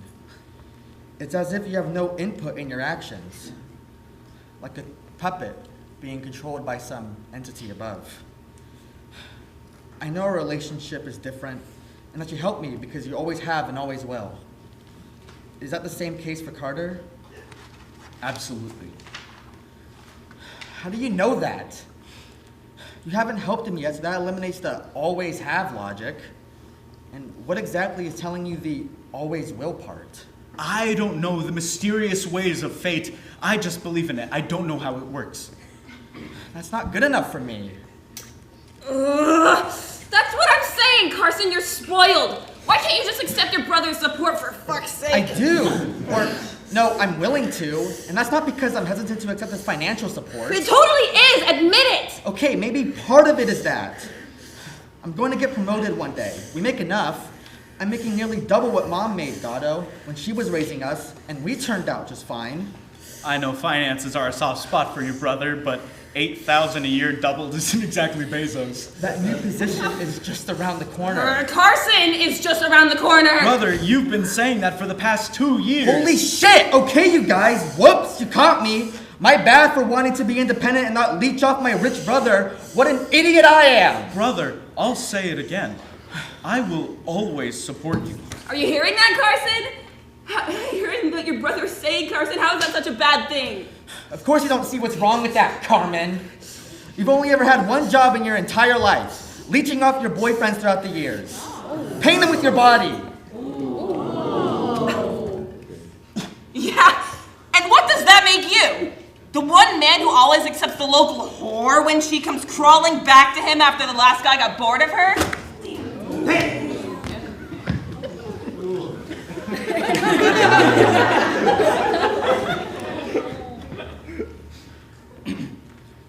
There's no need to talk to her like that, brother. Me? What happened to you always supporting me, brother? The bite offer is still on the table.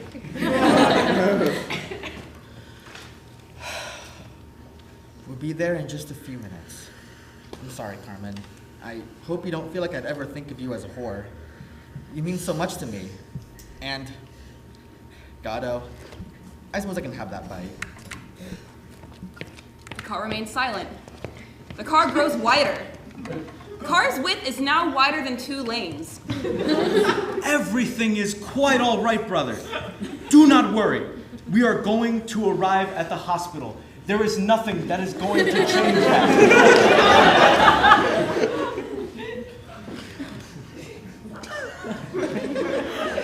Like this. Goddard yanks the steering wheel to the right, causing the car to nearly crash into many others. Carson corrects the wide car back to a straight course. You okay, babe? You see, everything is fine, brother. If we weren't going to make it to the hospital, we would have died just then. Brutal, horrible flames. Carter's first and only experience could have been him on fire and burning to death. Kind of like me when I was crawling out of that blazing inferno. We are going to make it to the hospital. You're right, brother. Thank you, but maybe we don't yank the steering wheel again in the meantime? It is liberating! Is it not?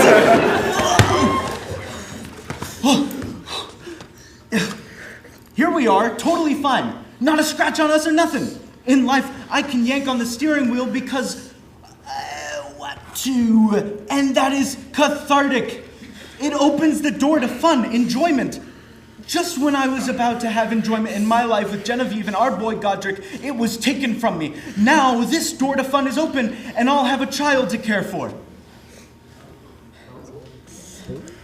What would I have meant then if I decided not to correct the car and let us all crash and burn?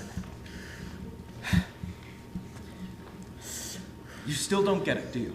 I'm serious. What if I let us crash? It didn't happen because it never would have happened. Because of me? Yeah, because of you. Also because of fate. Check this out. I have tap shoes on. Goddard climbs out of his window. Carson rolls up Goddard's window.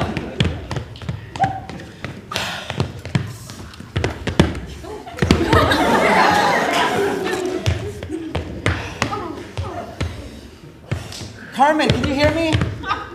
Yeah, hold on, I'm on my way. Is that Goddard's baby?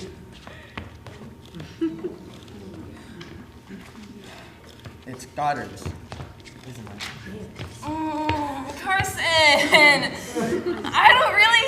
can't be doing this right now. Oh my gosh.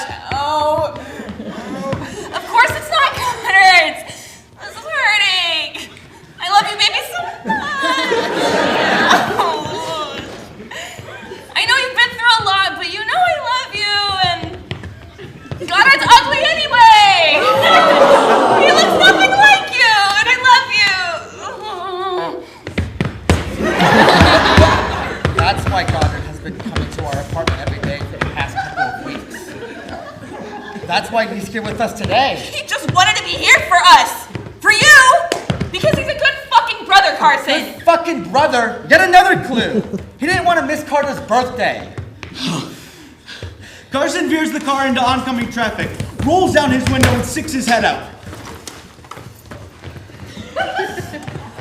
Admit it, Goddard, you fuck!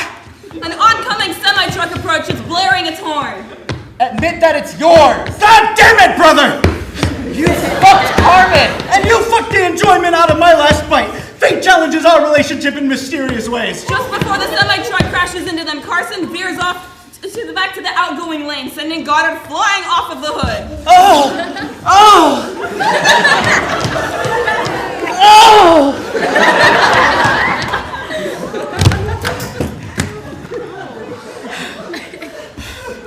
We've arrived!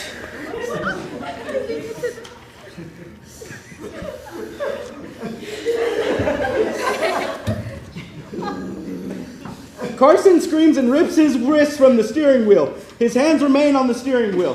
He picks Carmen up with his handless arms, blood squirting everywhere.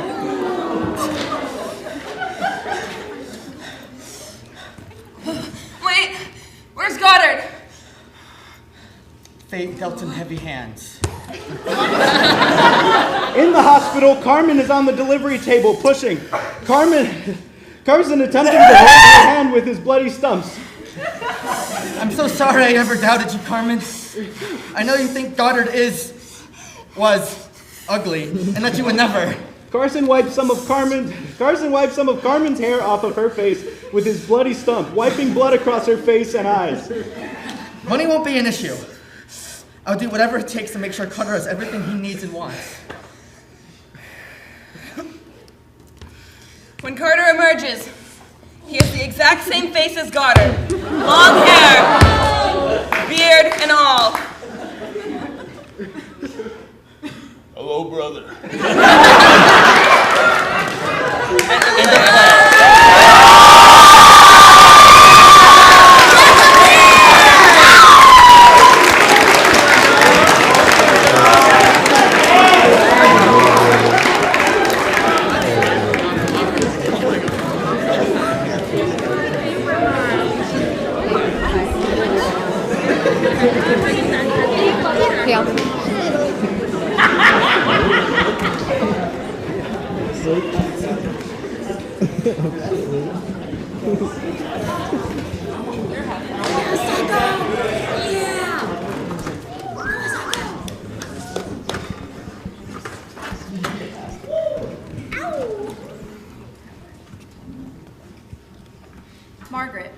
by Michaela Gomez. I swear it. What? That people looked at you while you struggled with the baby? Yeah, I believe it. They were staring. I see them everywhere. The grocery store, the park. Even the neighbors watch me when I go looking for the paper like they're trying to figure me out. Maggie, it's a small town and you're a fresh face. They're curious. That's all. I don't like it. The men, especially. Do they do anything? Good. Dinner on the stove? Yes, sir, but I... Wonderful, wonderful. Maggie enters the nursery. It is dimly lit. It has a crib, a rocker, a radio atop a small table, and an armchair. The theme of the nursery is rabbits. Bonnie, Maggie's baby girl, cries in the crib. Shh, Bonnie, shh. You're like daggers in my ears. And your father's? Goddamn noise. But he'll be asleep soon, won't he? Yes, he will. Sweet girl, I didn't even have to turn on the radio. Not until you go to sleep. Huh. Maggie grabs a small bunny toy and plays with it for Bonnie, who giggles. Maggie, Yes? I'm getting my clothes ready for tomorrow. You have my coat. Oh, You sat on it? I guess I did. Hmm. Will you say goodnight to the baby? Good night, buddy. The husband stands straight and kisses Maggie on the forehead. And good night to you too, sweetie. Good night. Oh, and can you not play that thing so loud tonight? Early pitch meeting tomorrow, and she'll be asleep anyways, right?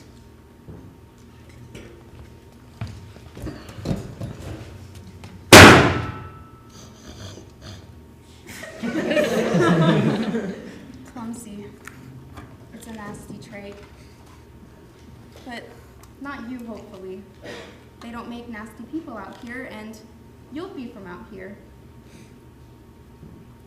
You know where Mommy's from? The big, big city with my mommy and daddy. I know you don't know them, and you probably never will, but they were nice. They fought a lot, and they made up a lot. I don't know if they really even liked each other, but they liked me. I was their only baby. Like, you're my only baby.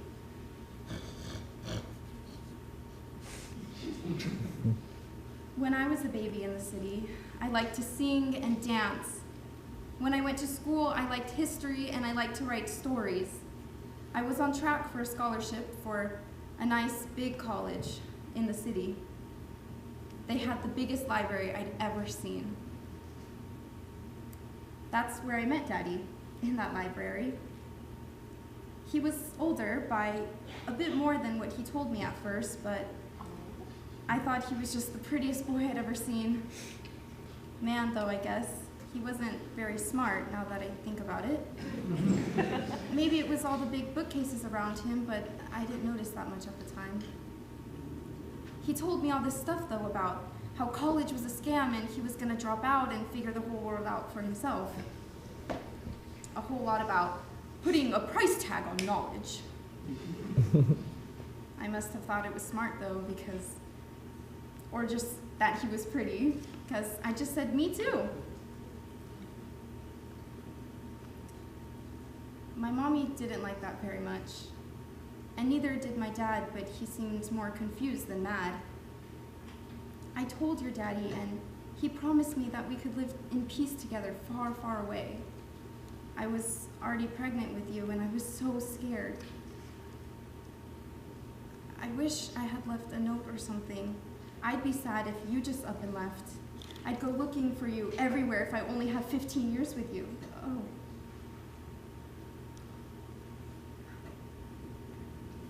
Oh. You're asleep?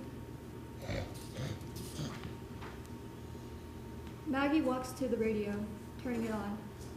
Music begins to play. Maggie exits the stage, leaving the audience's sight. The music on the radio stops. A host begins to speak. A list of missing people is being read. And lastly, we have a 16-year-old Margaret Sinclair. She would, excuse me, will be 17 years old now, having last been seen at Canandaigua Academy in New York City. Margaret, also known as Maggie, has dark brown hair, is about 5 feet and 3 inches tall, and weighed about 140 pounds. Might be traveling with a taller blonde man named Michael, approximately 28 years of age. If any of these people sound familiar, please refer to your local police department or call the hotline at 319-228-6082. End of play.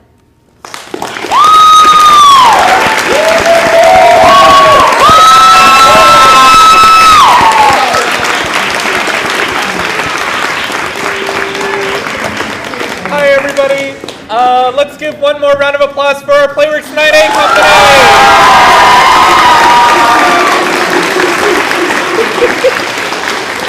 Thank you all so much for joining us tonight. As a reminder, we have a second night of PlayWorks tomorrow, same time, same place. If you would love to join us, we would love to have you. I just want to remind you that we are going to have a talkback begin in just a couple moments with our lovely respondent, Erin Henney, and the playwrights for tonight's plays. You all are more than welcome to stick around if you wish for the talkback. Thank you so much. It'll take place on stage. We'll need just a couple minutes. Thank you all so much. Have a wonderful night.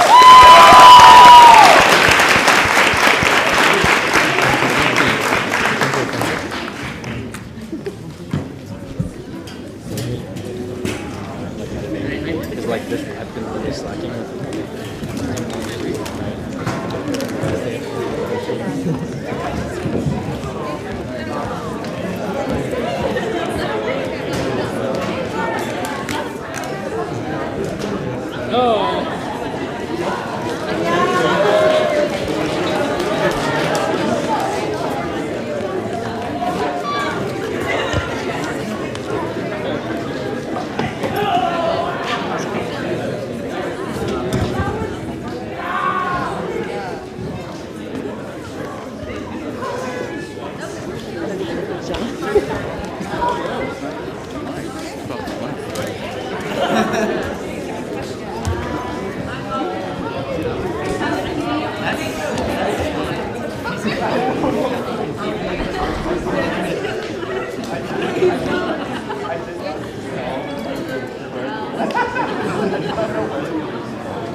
They're going under the scaffold.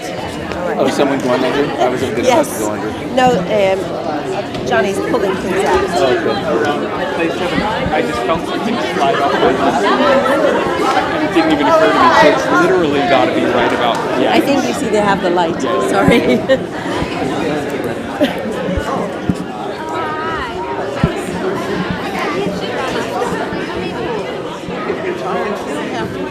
Under an application. Okay. Where are you sitting? Are you sitting? Yeah, I'm over here.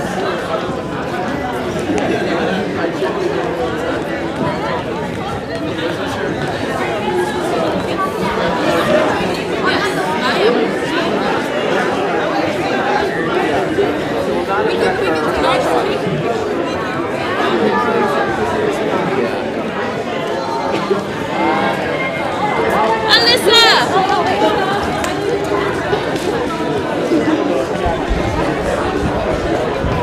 Well, but is that the mic?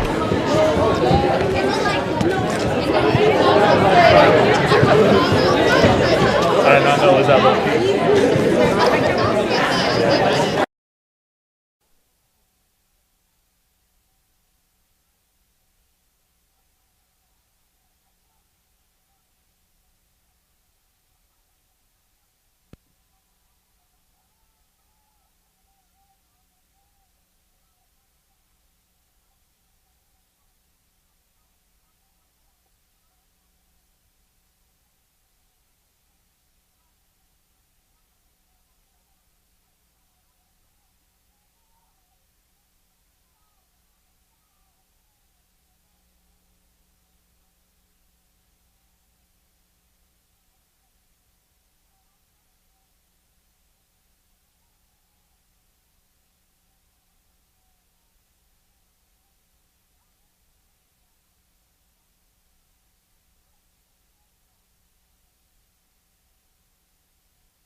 Good on you for getting kidnapped. This was You want to join me? quite a house. This was quite an audience tonight, so thank you for that.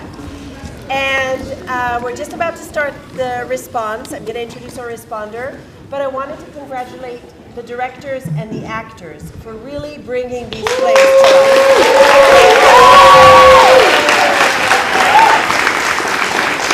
life. Come on. Something magical about a concert read, because there's really only chairs and a music stand and bodies and text. And you just made it all come alive for us in the most imaginative ways, and we collaborated with you. We joined forces. We saw the swirl of the Merlin, and we saw the car widening, and we saw it all, so well done. It's a great pleasure to welcome back. We were trying to remember, is it the 9th time? Is it the 10th time? A responder who's perceptive and who engages each of our writers in a real conversation. So it's our great honor to invite Erin Henney. Erin, just to say a few words about Erin, along with being our repeat attender here, is also the artistic director for an LA-based theater company called Theater Divock, which will have a performance of Dracula scheduled for the fall, so check it out. Erin goes all over the country and beyond this country to speak to different groups about dramaturgy, about literary management, about plays engaging with society and community. So it is a real treat every year at the end of each night of PlayWorks to have a chance to listen to Erin engaging with each of the writers. So I invite Erin to the stage.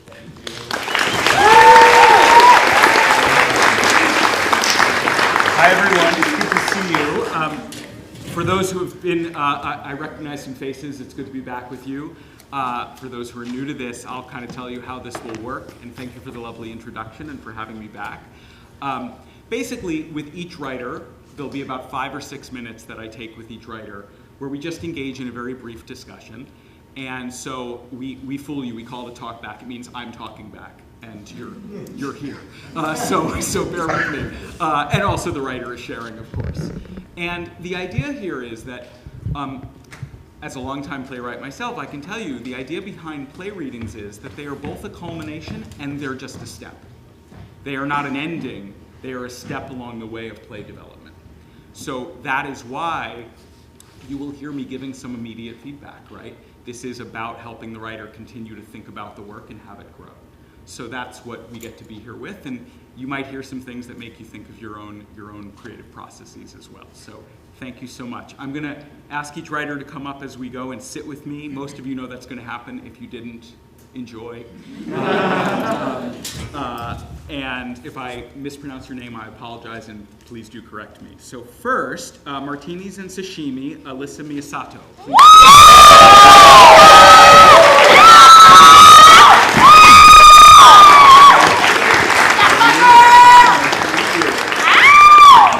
So first, congrats to the team and the director. Thank you for letting us really hear the play. Nicely done. And I always like to start with, tell us a little bit about just kind of what your inspiration was or what you were thinking. It'll also help me understand kind of where you're coming from with the play. Yeah, of course. So I was taking intro to playwriting. So I've never written a play actually before, so this is my first ever play.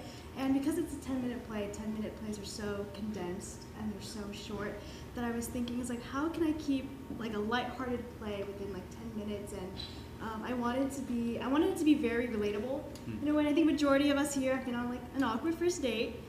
So I really just wanted to show the ride of what an awkward first date can look like and how that can play out within, you know, on theater and then on stage. So. Yeah, nicely done. Thank you. So I really appreciated hearing that. I really appreciated the kind of, you know, it works the way plays classically work, right? Like one setting, an occasion that is high stakes for the participants, even if the stakes themselves aren't huge, they are for the participants in the event, right? You very quickly set up a relationship between the two friends, kind of setting us up for what's to come, and then that plays out pretty quickly, and there's a whole dynamic there we're watching play out, and then it culminates with a kind of joint vulnerability and understanding, and then we're like, all right, let's see where this is going to go. So you give us in 10 to 12 minutes a pretty big trajectory, right? We set up each character, we know who they are, we understand the situation, and we see how it plays out. So that is really good compression.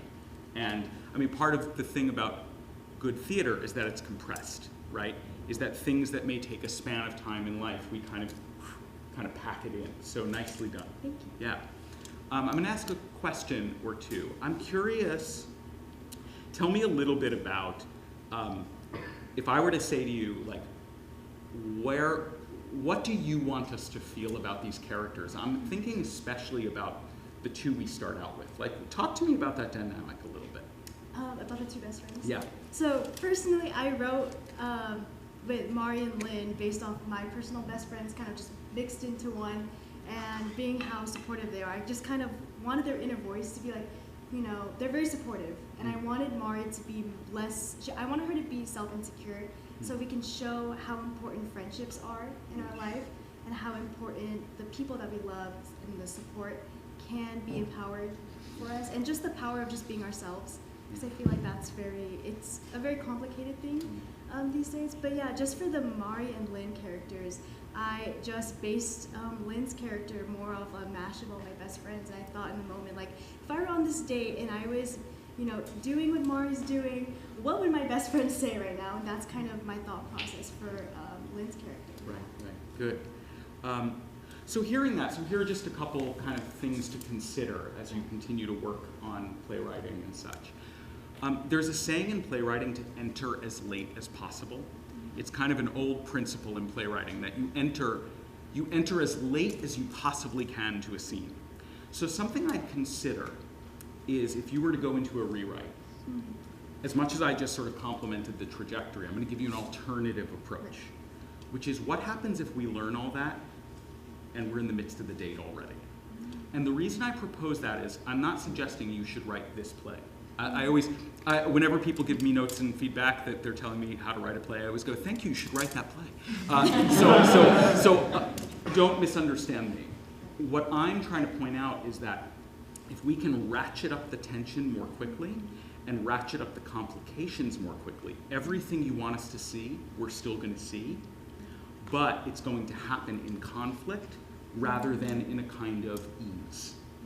And because drama exists in conflict, picture if they're already on the date and we don't quite even know the dynamic, and we're watching the dynamic playing out, and we're in the same position as the person who's come for the date of uncertainty and figuring out what is this, and we're watching them hide it, and we're figuring it out along with the players. There's a joy and a comedy in that, and I think by giving us the setup, you let us lean back, and you want us leaning in, right? Yeah. So I'm not suggesting you necessarily have to do it that way. I'm just suggesting as a principle, you want to consider how you give us the complications right away so that the comedy and how it spins out is even greater. Because then, what you accomplished in 10 minutes already with the complication around what they're ordering, hey, we're talking to each other under the table, we're doing this, you might be able to do 3 or 4 more of those and let it spin out even further, and that's where sort of discomfort and comedy arises. Does that make sense? Yeah. Okay. And that's because what you're already doing is working, so I'm just kind of giving you the way you might be able to contain it even a little bit more. Yeah? Any questions? Not really. Okay. That being said, really nicely done, and you gave us a lot to respond to and to consider in order to think about alternatives of how to ratchet it up even more. So, good work. Thank you so much. Thank you.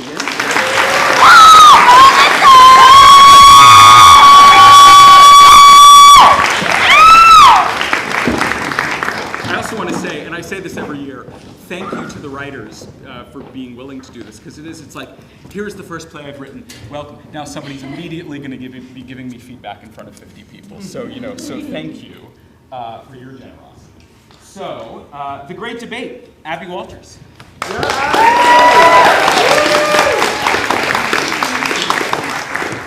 So, and again, congrats to the team, and thank you for letting us hear the piece.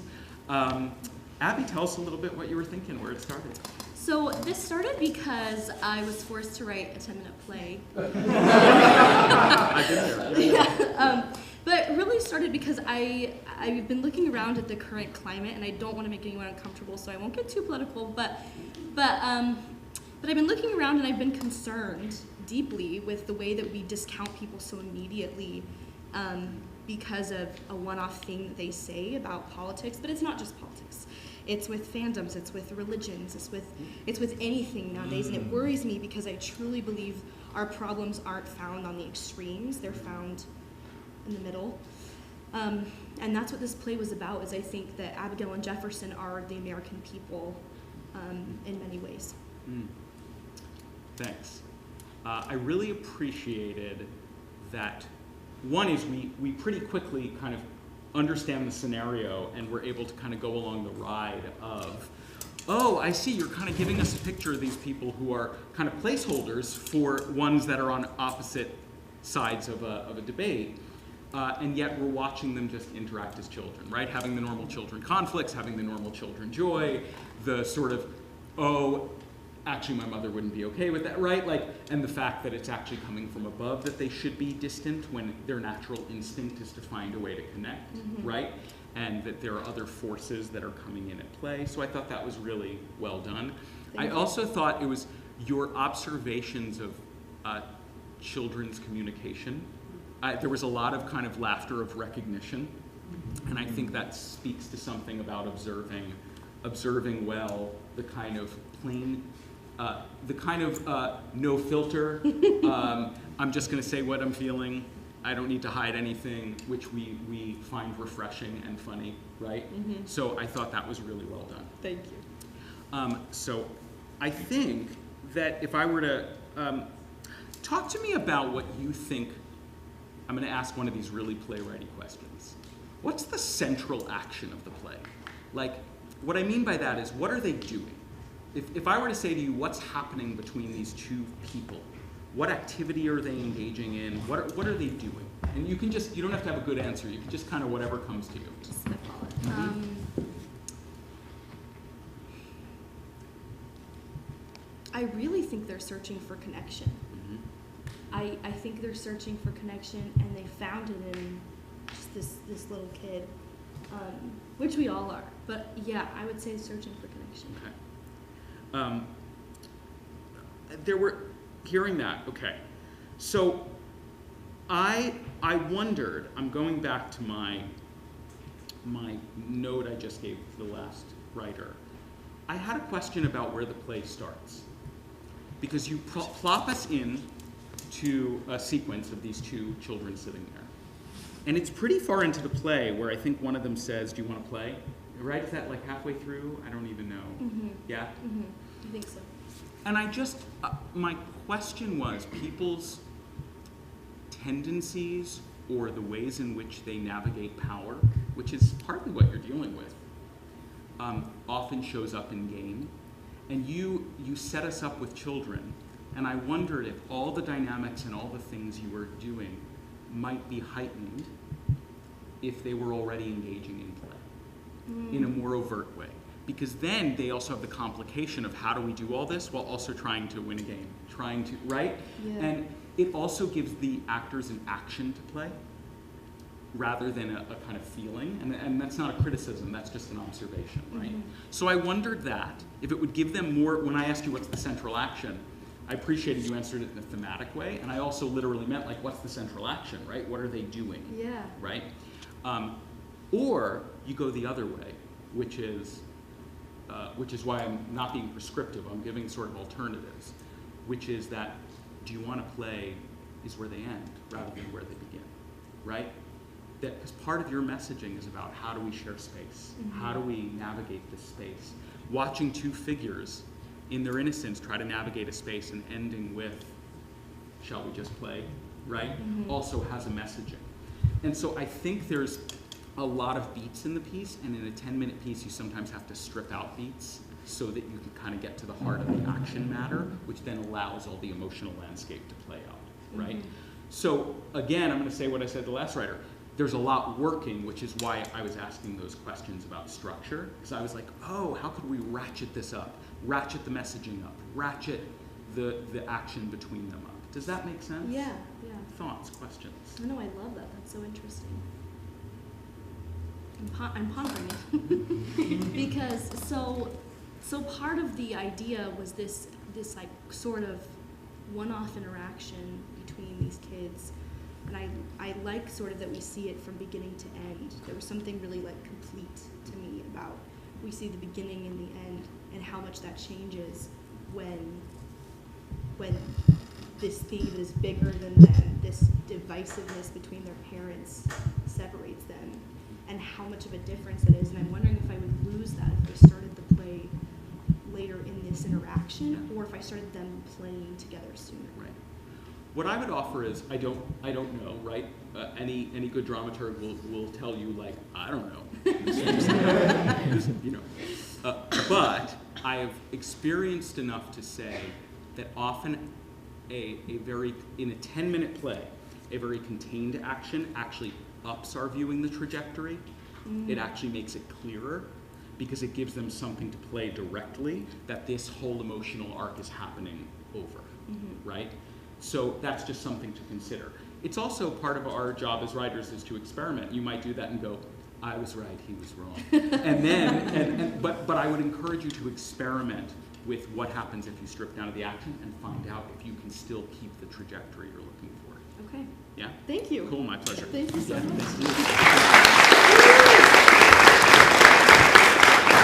You know, I will say, 10-minute plays are tricky because one has to, in some ways, I won't say they're harder than full-length plays, but they are different in that you have to make some decisions about, are you going to kind of strip down to a moment, a single action, or are you going to try to capture a whole trajectory? And if you're going to try to capture a whole trajectory, you have to understand what you can actually fit in that time and have it feel full and complete. So it's just a tricky form, and it's a form of its own that's even separate from full-length forms.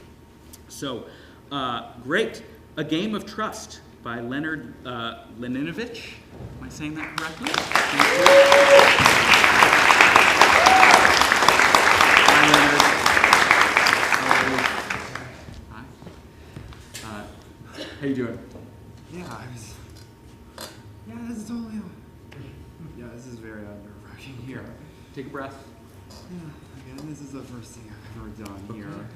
Yeah. And again, my job here is just to be in support of your journey as a writer. That's all. That's my whole job. So they're here. It's okay. It's you and me. Just tell us a little bit about this piece. I'd love to hear what your inspiration was. So I was in the same beginning playwriting class as the last writer, and I knew I had to do something for a final project of sorts, and I had absolutely no idea at the start. And then we were introducing ourselves to the class, and I mentioned that I like watching Survivor, and then Professor Goodwin was like, yeah, you should totally like make a play based off of a competition show like that. And I thought, you know what, that is not a bad idea. And then over time, her class just really helped me out through the creative process, and I just managed to flesh something out that I got a one reception right here. I totally was not expecting that at all. That's great. That's great. Thank you. I really, I appreciate it. It felt very well observed, right? Like I was like, oh yeah, this is totally a reality show competition. It has its own rules. It has its own logic. You'd clearly thought about the sort of I believed that there was a logic to the game and that we're late in the game and all the players knew it.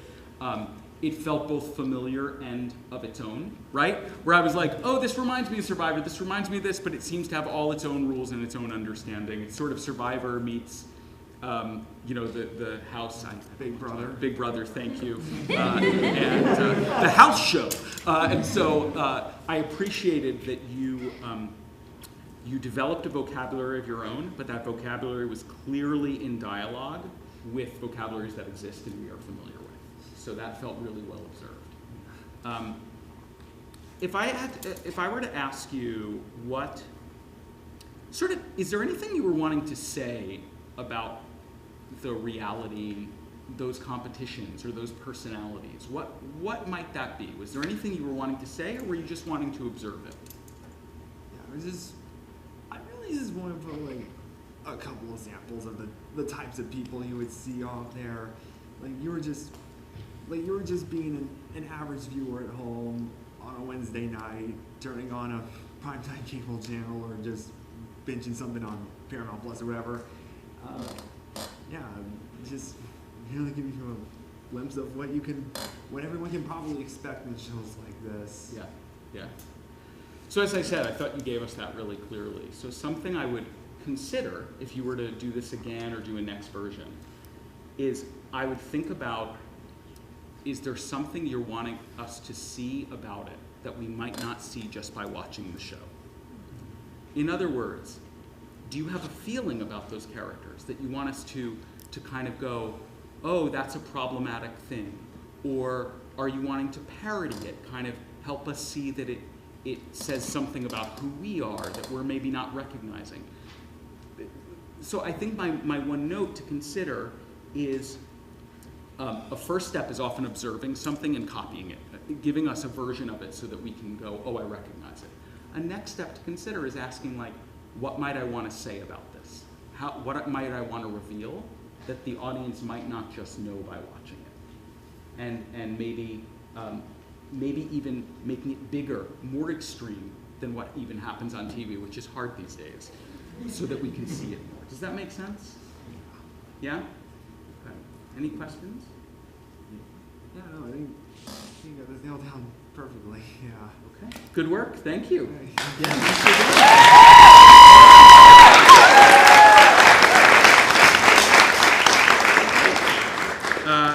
The Magnifico, Lesley Galvan. Good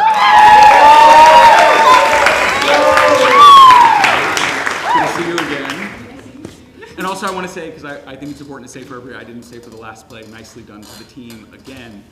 Part of the reason I was able to see those things is because of your work. So much appreciated to the director and the actors.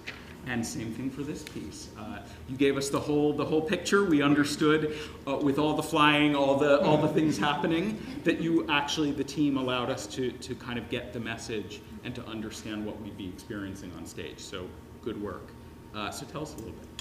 Yeah, I feel like in my times like writing concentration, I'm just always writing like different things. But the one thing I've never tried is like an adaptation. And funny enough, like a year ago, I was working at like a small theme park in Riverside, and so the character Merlin was very already prevalent enough. I was just working on them with like shows and stuff, and because I've always just wanted to try an adaptation, and then the name Merlin just has been in my head forever. I'm like, Merlin's an open IP. People have been doing practical, yes, right? yes. And people have been doing Shakespeare forever, like modernizing it, urbanizing it. But I've always loved like Harry Potter and like Wizards of Waverly Place, like magic and stuff. And I've always wanted like a foo in magic.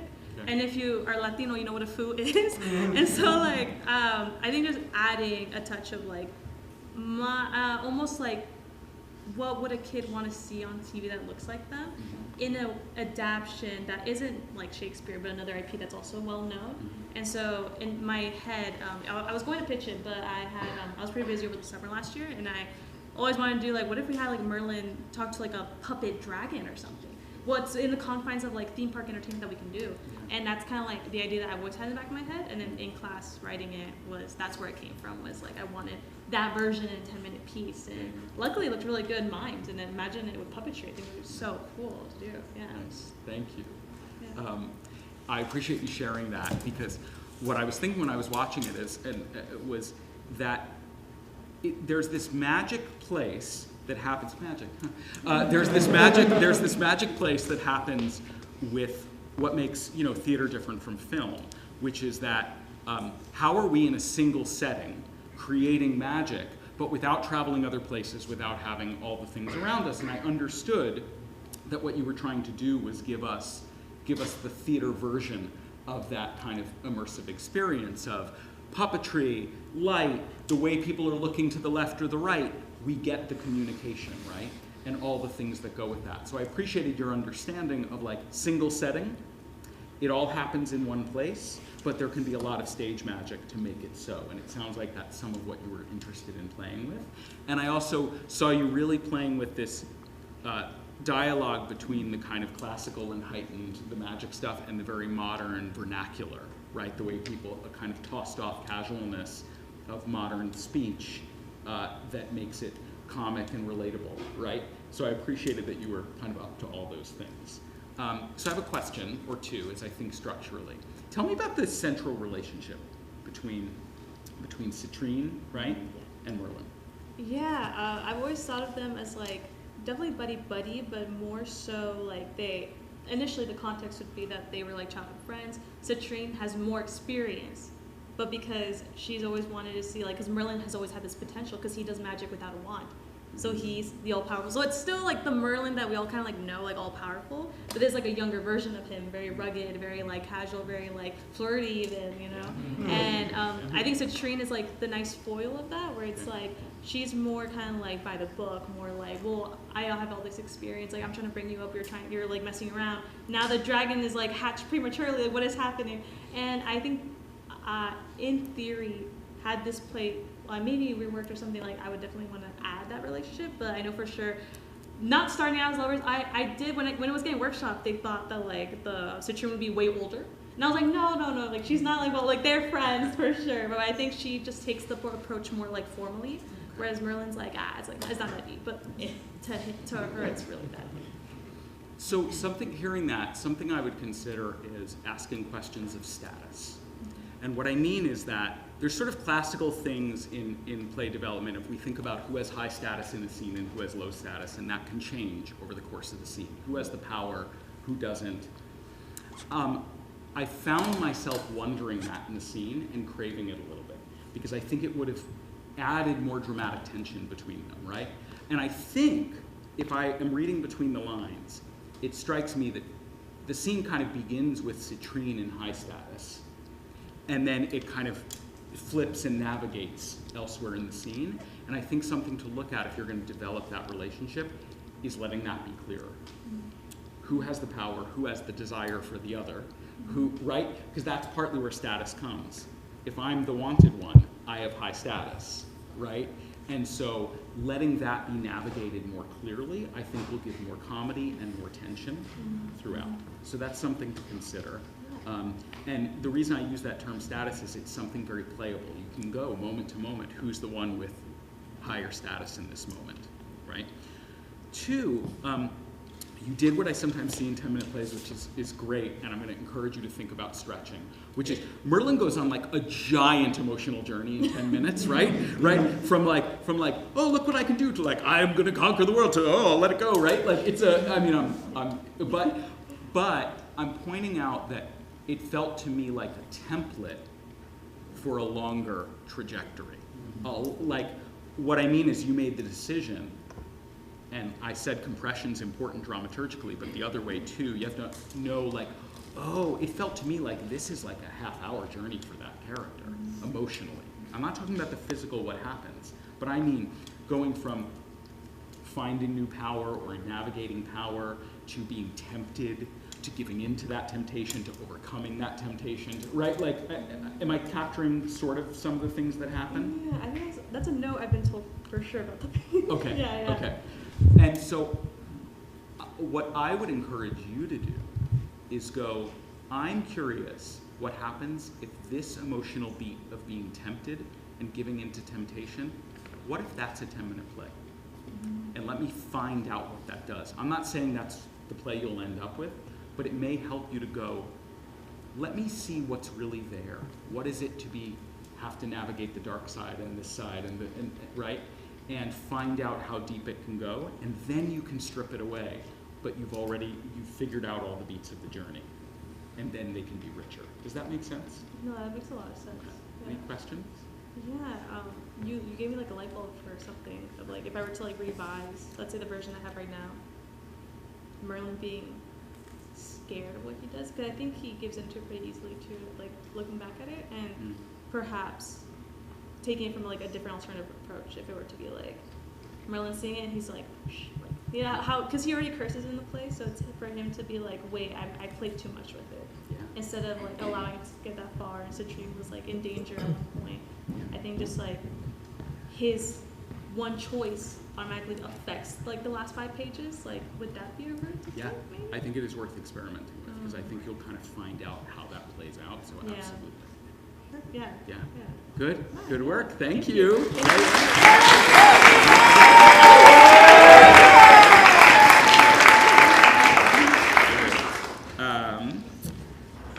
On the right track. Rayah, how do I say your last name? Kahles. Kahles. Thank you. Hi.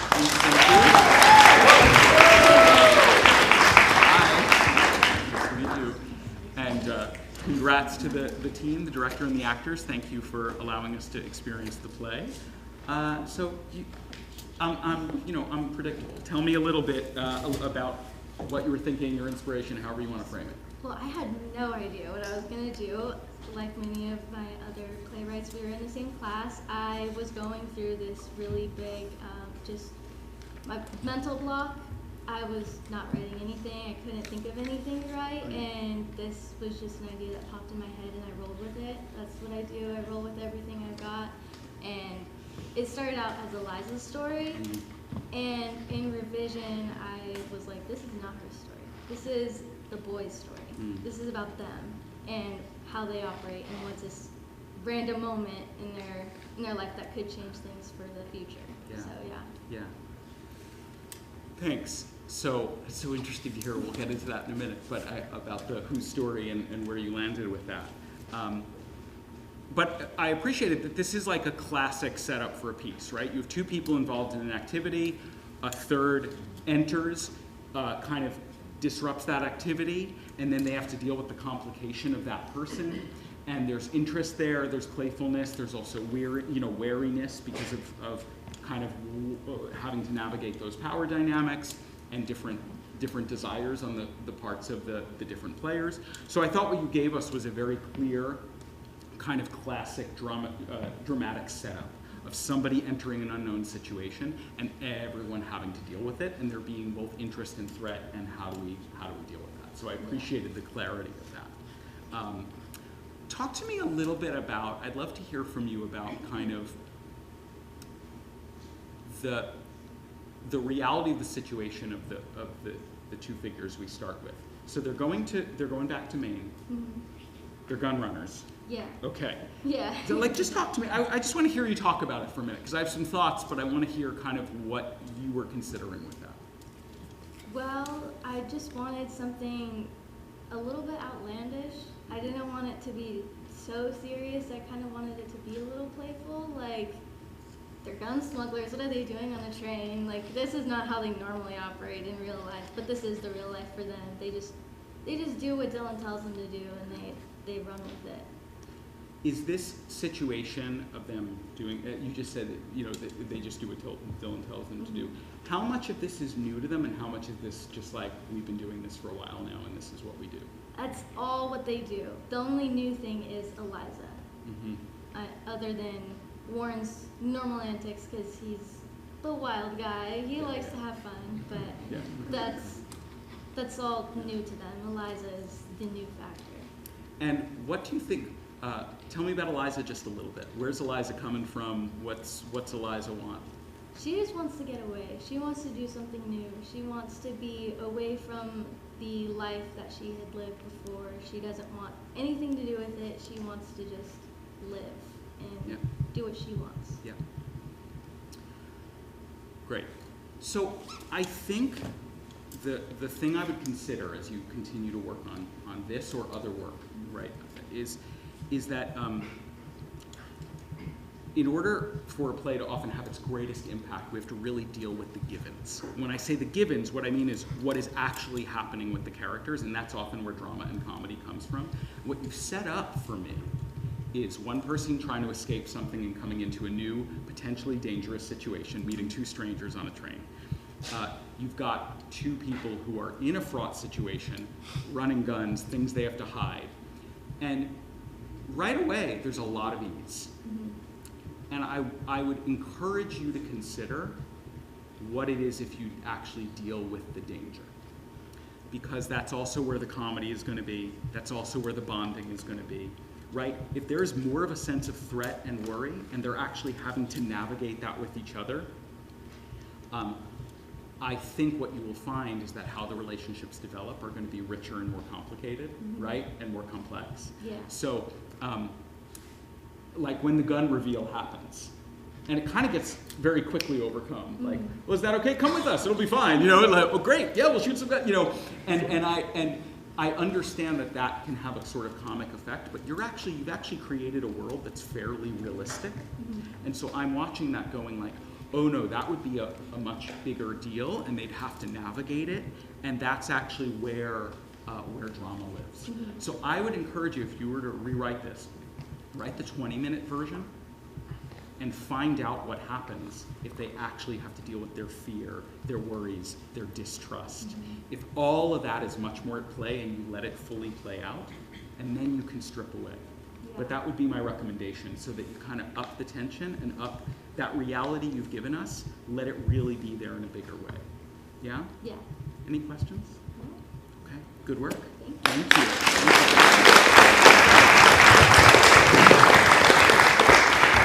And then if the author of Intermission would come up, no. Without you, Guadalupe Gonzalez Contreras.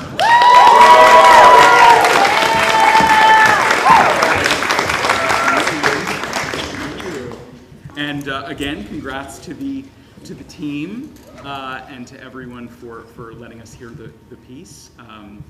Tell us a little bit about Without You and what the instinct, the inspiration was. Well, like everyone before me, we were in that same class. And I got told to write a 10-minute play. Initially, I didn't really know what I wanted to do. I wanted it to be like a comedy, but that just didn't happen. It turned into a drama. And I just know that I really wanted there to be like a big plot twist that no one would really know. So yeah. Yeah. I appreciated the you know, we understand there's this dynamic between these two figures. I also thought you did a really skillful job of kind of helping us understand the situation while giving us some exposition, but it truly felt like it was happening in dialogue. Oh, when you showed up drunk, when this, right? Like the kind of, because sometimes we get exposition where you could feel the writer wanting us to understand the situation. In this, it actually felt like it was happening between the characters, saying, you showed up this way, where have you been, right? All of those things that actually speak to old friendship, speak to old resentments, old fears, all the things that are being navigated. And I thought you set that up really well. I thought that the reveal of it being about them, you know, not about Mike, I thought was well handled, and you understood how to plant the seeds for that without fully giving it away, which is really nice, especially in a 10-minute play where it can go either way. Sometimes I've seen it where like you don't plant enough seeds at all, and when it comes, we're like, huh? Or a minute in, we're like, I know exactly what's happening, you know. And instead, I actually thought you held back just enough that we were like, I maybe know what's going on, but I don't know for sure. And I thought that was nicely done. So good work. I'm curious about. I'm just looking here at the note I took.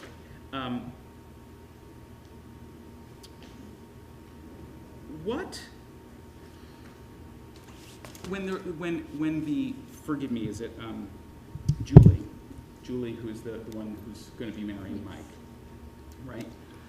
When Julie kind of makes the reveal and says, "This is how I have felt about you," what does she want? Why is she making that reveal then? I'd love to just hear from you about like why is this pouring out at that moment? For me, I just really felt like there was a moment of like desperation. Like she was so fed up with everything that was happening right now, and like it was like her final straw. Like there were always hints that she liked Harper, but she never really said anything because she thought that Harper would never like her.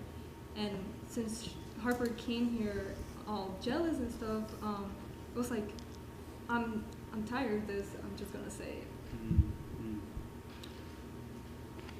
So I think something to consider, if you were to look at this play again, is I often find when reveals like this happen in plays, when they're most effective is when they happen in two ways, one of two ways. And right now it's a little in the middle, so I would encourage you to look at these two ways. I often find that either it's in spite of myself.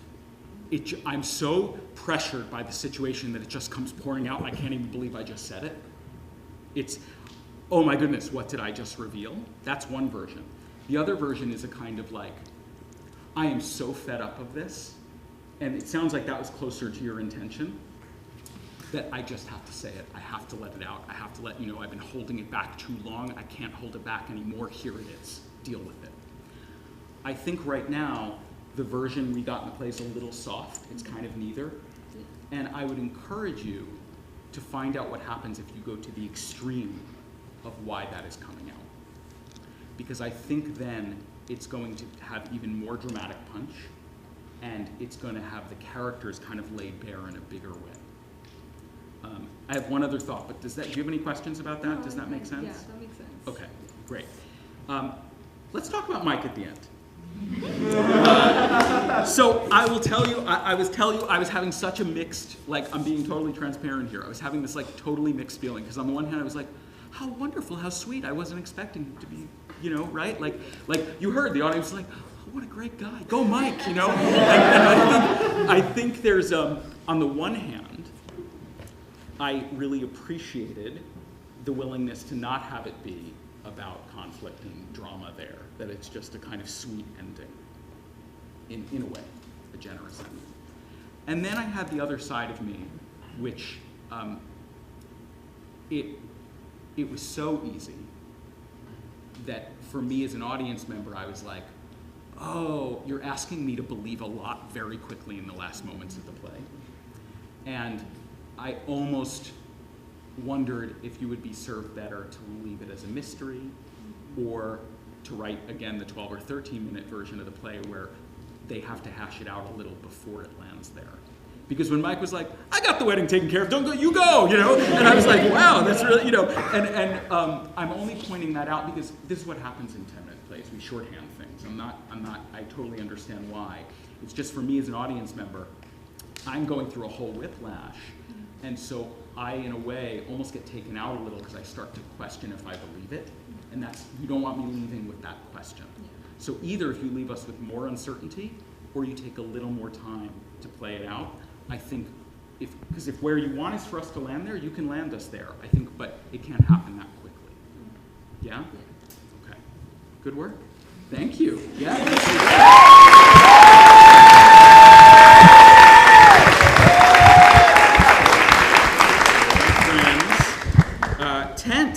Tents, please come on up.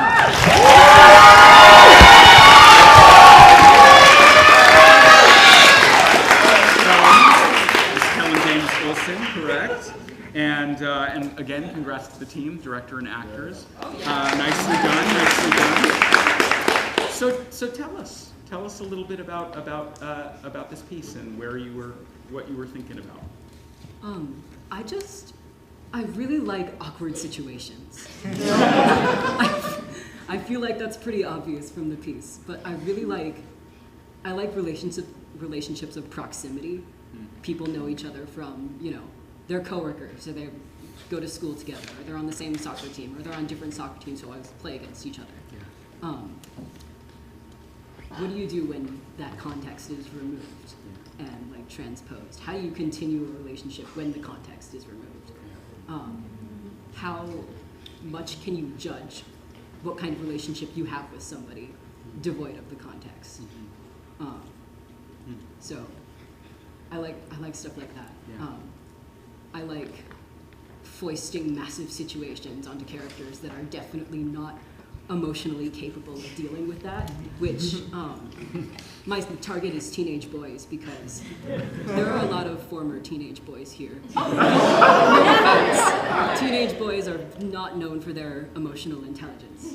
So, you understand. Yes. But yeah, I just took a lot of tropes I like and tropes and themes and put them together. Cool, thank you. That's great. See, now I'm tempted to just sit here in silence and say nothing to make it really awkward. No.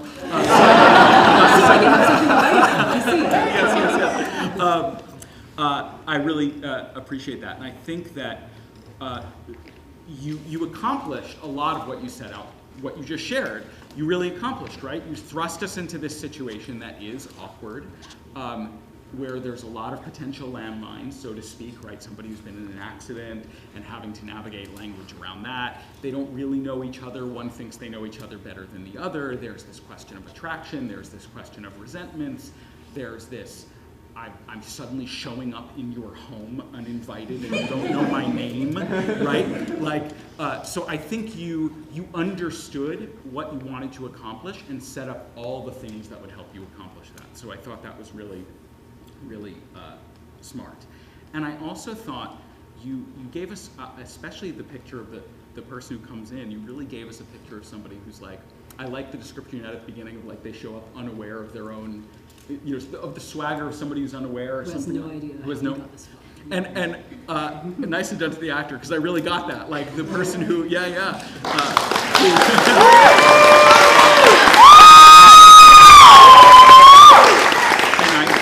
I think that that's a really closely observed kind of character that we don't often see actually on stage in situations, right? Kind of like unaware and therefore very lovable and charming because there's sort of a lack of that awareness, and that then creates awkwardness for the people in the situation. So I thought a lot was really working. I have two questions that may help me direct my couple of thoughts. Why do you think, and I have my theories, but why do you think that team is not showing up for Leo, right? Leo's the figure. Is it that they really don't like Leo and he's, you know, he's difficult? Is it because of something else? I'd love to just hear a little bit about that for a moment. Okay, I did have a reason. Yeah. When I was writing that, I had conceived for Leo to be this just complete jerk of a guy. Yeah. This like totally, like his teammates don't like him because he's stuck up. He thinks he's such hot shit. They keep him around because he's good, but they don't want to hang out with him. I didn't put any of that in the script. I let the actors kind of come to what they wanted to about that, and the actor playing Leo actually has his own interpretation of why the teammates didn't show up, which was that they did like Leo at first, but then they found out he was gay and closeted, and that's why they were shunning him. And I was like, that is really cool. That's not what I intended at all. But yeah, if that's what you're bringing to this script, then go with it. Yeah. So that brings me to my next question. Excellent. Which is how conscious to, or having acted on, or however you want to frame it, is Leo to his own interests, his own sexuality, his own, like, help me understand where Leo's at in that journey. Leo was always the one that was more like introspective, I guess. I guess introspective foil to Jake, no thoughts, head empty. So yeah. I do think he's kind of aware, like starting to become aware that maybe he does have some inclinations in that direction, but not fully like he knows they're there. He just does not want them to be there. Okay. Yeah. So I think if I were to offer a few thoughts about things to consider in if you were to do a rewrite, one is, I'm going to go to the easier one first, which is if you're going to write awkward, I would say up at 20%. Like what I mean is that if that part of what you want to observe is the awkwardness, then the silences, the things, and you can build those into your script, right? You can put even more of them. You can, the saying things that shouldn't be said and having to pull it back. The moments of, I've just revealed something and I didn't mean to. The completely awkward, we're not on the same page at all, or we are on the same page and there's a moment of frisson and, oh, we better step back from that because something's happening between us and I'm uncomfortable. You're already doing it. I think that if you thought of 3 or 4 moments more that like jam-packed, that awkwardness that you are trying to accomplish would just be even more effective, right? 2, hearing you talk about Leo I think if I were to encourage you to do a rewrite, I would say make some stronger, even stronger decisions, and you can always get rid of them. And what I mean is, go ahead and write that script with Leo being a jerk even more. Or go ahead and write that script with an even more heightened awareness of Leo becoming aware of his own sexuality in certain ways and what that's meant for his life. Because I was left going like, he's being a little jerky, but I'm also like, he's in a really tough position. It's been a tough time. So I was able to dismiss, like, I don't think this character is inherently difficult. He's in a difficult situation and acting out. And I think you need to help us understand a little bit more. And it can be either of those choices or both of them. But I think give us more of it because it's going to make the tension and the clarity of this even stronger. Yeah, my intention with that was I didn't want a clear protagonist and antagonist. Yep. Or like character you're sympathetic for and character you hate. Yep. And I think that because of the reveals you're getting at, I don't think we'll hate Leo if we see the humanity which we come to see. And I think you can write the version where maybe you go too far and then cut it back. You could always write too far and then cut it back, right? But it's a classic direction when directing actors. Like you go, totally overdo it. No, not that much, right? And so I'm going to encourage you to run the risk of making Leo unlikable, if that's what it takes for you to go to the extreme of it, and then cut it back to see what remains. Yeah? Okay, good work. Thank you. Thank you.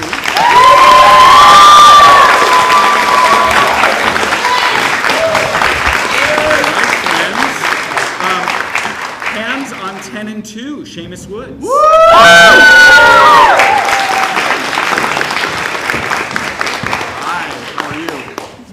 See you. And congrats to the team. Thank you for helping us see and hear the play and the expanding car and everything. Nicely done. So, you know the drill. Tell us a little bit about this piece.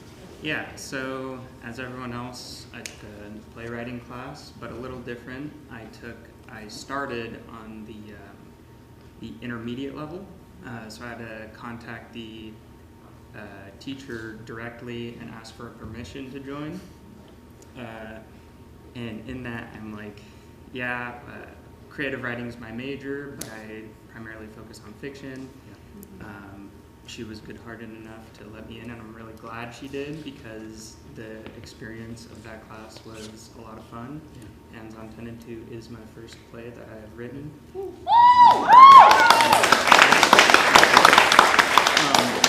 Good work, and you really used metaphoric theatrical language, which I appreciated, right?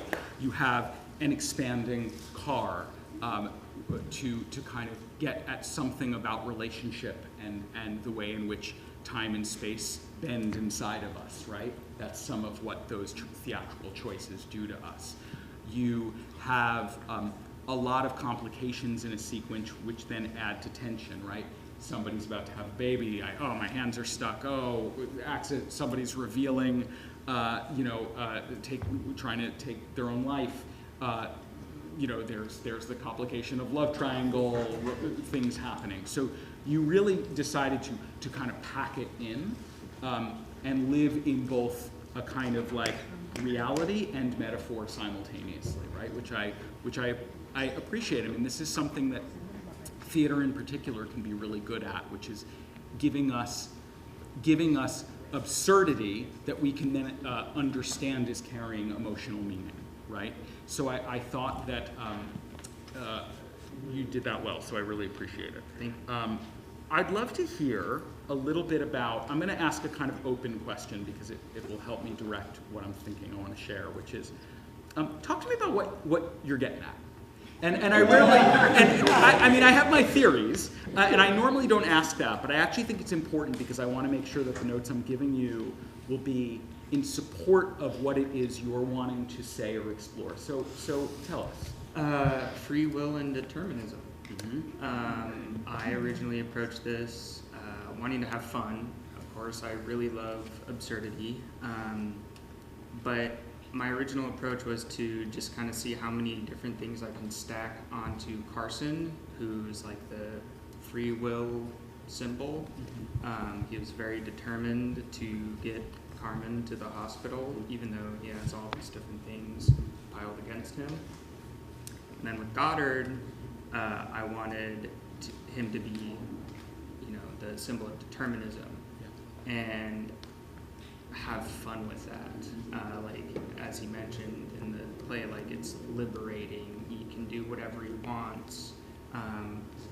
Kind of on the edge of, like, it's not so much like there's no meaning to life, but rather like the gates have opened and it's a playground and I'm gonna play. Okay. So I think there's a few things then that I would offer hearing that, which is first, you packed, as you said, you wanted to kind of stack it. Mm-hmm. You stacked what would normally be in a 40 to 50 minute play in terms of different complications into 10 or 15 minutes. And look, I'm a playwright who, my first few plays, my college professor said, Aaron, you love to put 100 pounds in a 10-pound bag. So I understand. I'm speaking, but I think because you were doing that stacking in a short work, you didn't give quite the full weight to the circumstances you set up. And what I mean by that is this is a circumstance. That is a 10-minute play. Somebody who can't remove their hands from, like literally can't remove their hands from a steering wheel while their brother is over there talking about killing, like those things while somebody's, and then this and then that. What happens is it becomes a little weightless, and I actually think you want the opposite. Because if what you're talking about is determinism and free will, you want us to feel the weight of those choices. And right now there's a slight weightlessness because you're stacking so many so quickly. So it kind of becomes all theoretical, when in fact, what will give it meaning is that I can't remove my hands. And there's all kinds of complications that come with that, right? Yeah. So I think what I would do is ask, what are all the complications that come from one or two of the things you've chosen? And let that play out, and then stack. And let that play out, and then stack. And it can accumulate faster as the piece goes on, but it can't accumulate that quickly because then we don't quite buy the complication, right? I also think be aware that when you set up a pregnant person in the backseat, we had like a fairly long swath in a 10-minute play where that complication kind of went away because we get the monologue. I think you just want to be aware of that because you've set up now an expectation for the audience that that is the major issue. And we have to keep dealing with that issue for the questions of free will and determinism to be heard. Because no matter free will or determinism, there's somebody having a baby, right? And we got to get to the hospital. So I would just encourage you to fully play out the weight of the complications and then stack and then stack.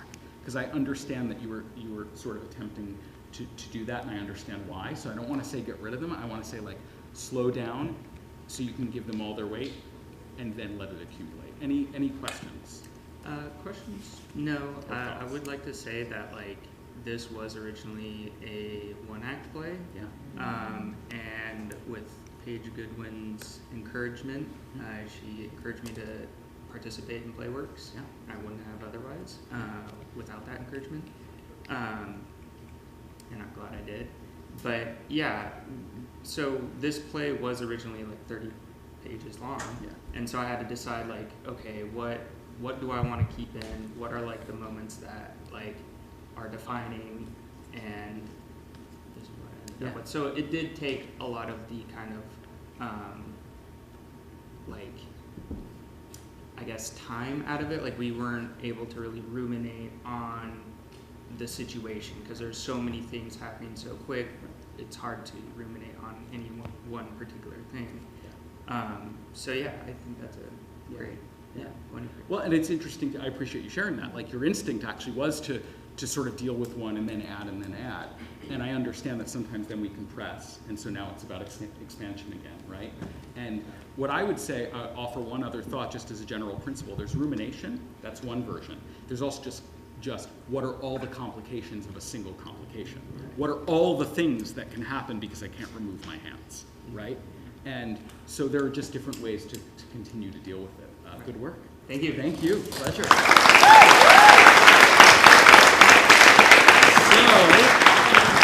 So, we've been on a journey. We are on the last play of the evening, Margaret, by Michaela Gomez.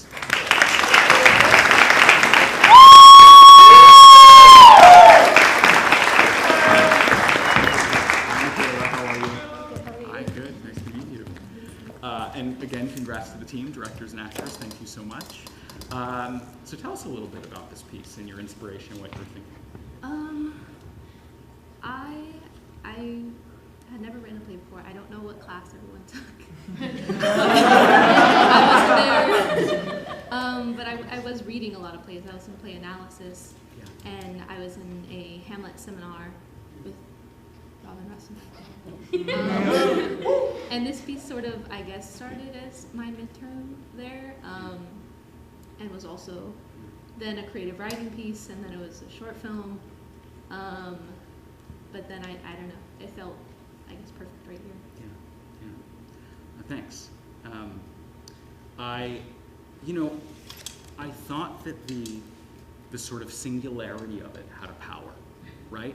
That you were like, all right, we're going to give you a very quick setup of this couple, and then we're going to have basically a monologue that kind of presents us the situation, and then we're out, right?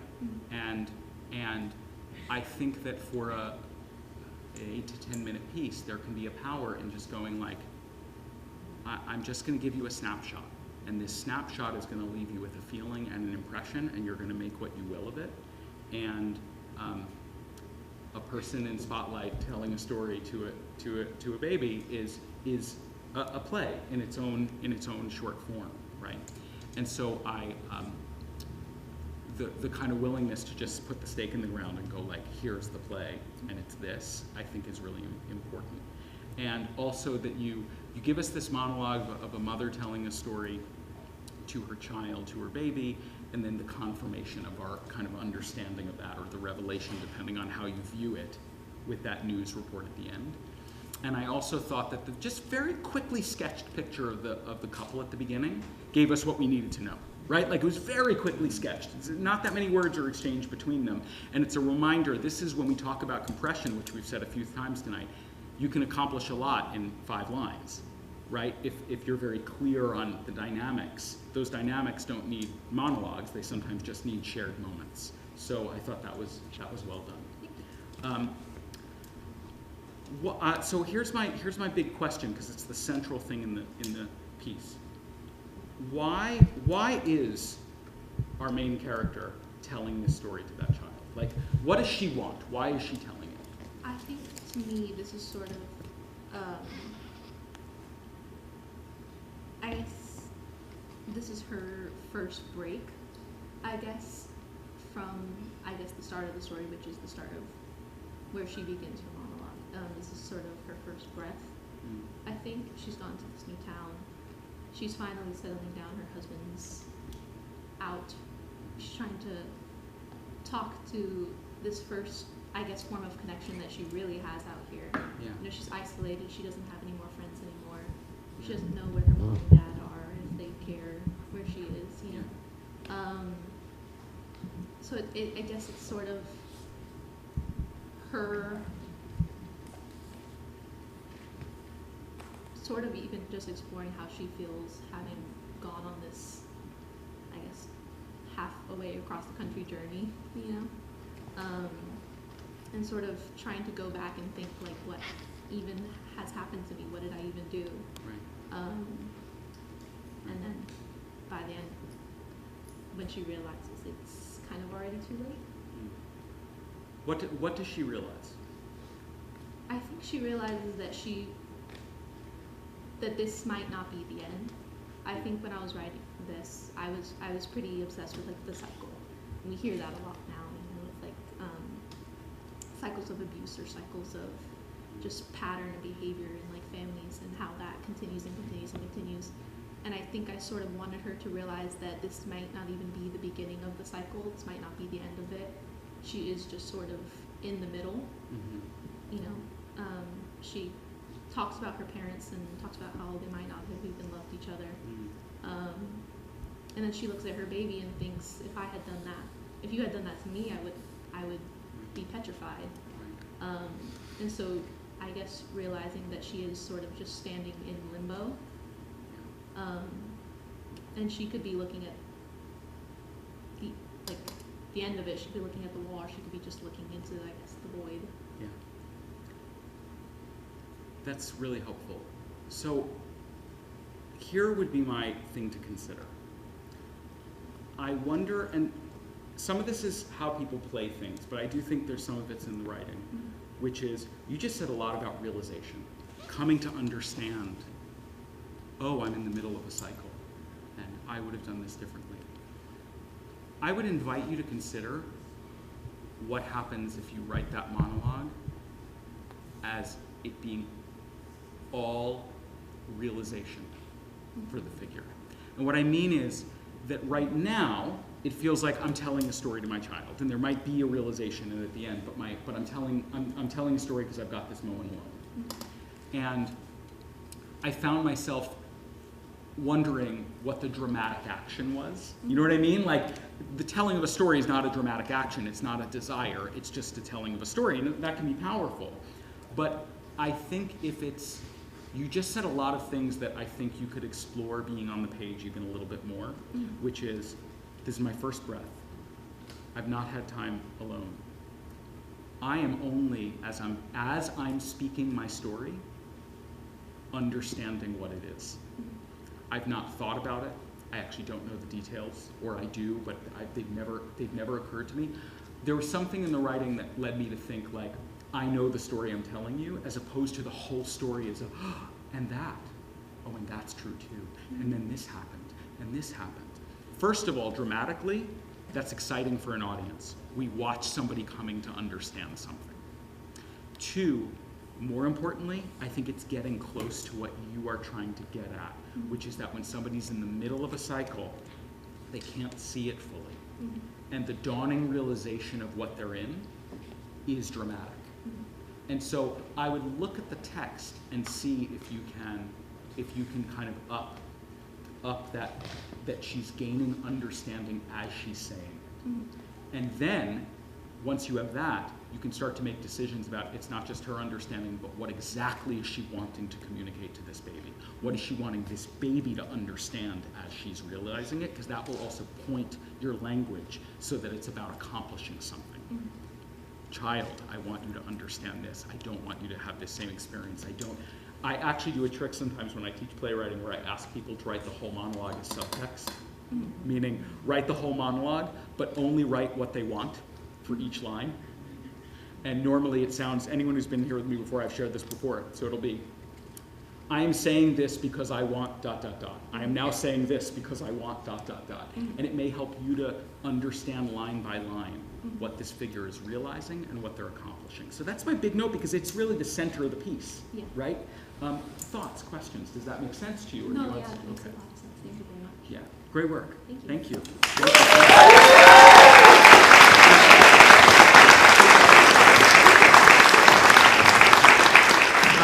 So first of all, before I turn it back over to Erith, and I just want to say, really great work, writers. Thank you, and I really do mean it when I say thank you for your generosity. It is kind of scary to be like, here you go, come on up. This stranger is going to talk to me now and tell me things about my play, you know. And so I want to thank you for that. I also just want to point out something. I think it's important because this is all about play development and artistic development. I hope you all noticed that before I gave a word of feedback, I asked questions.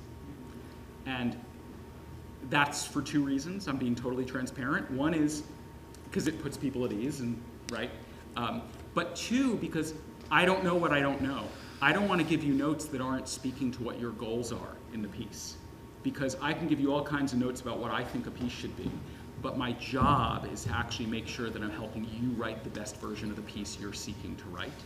So I just want to encourage my fellow artists, as you think about giving feedback to your fellow artists, to be just deeply curious about what they're intending, so that the feedback you're giving is aligned with that. All right, that's my soapbox. So thanks for having me. Much appreciated.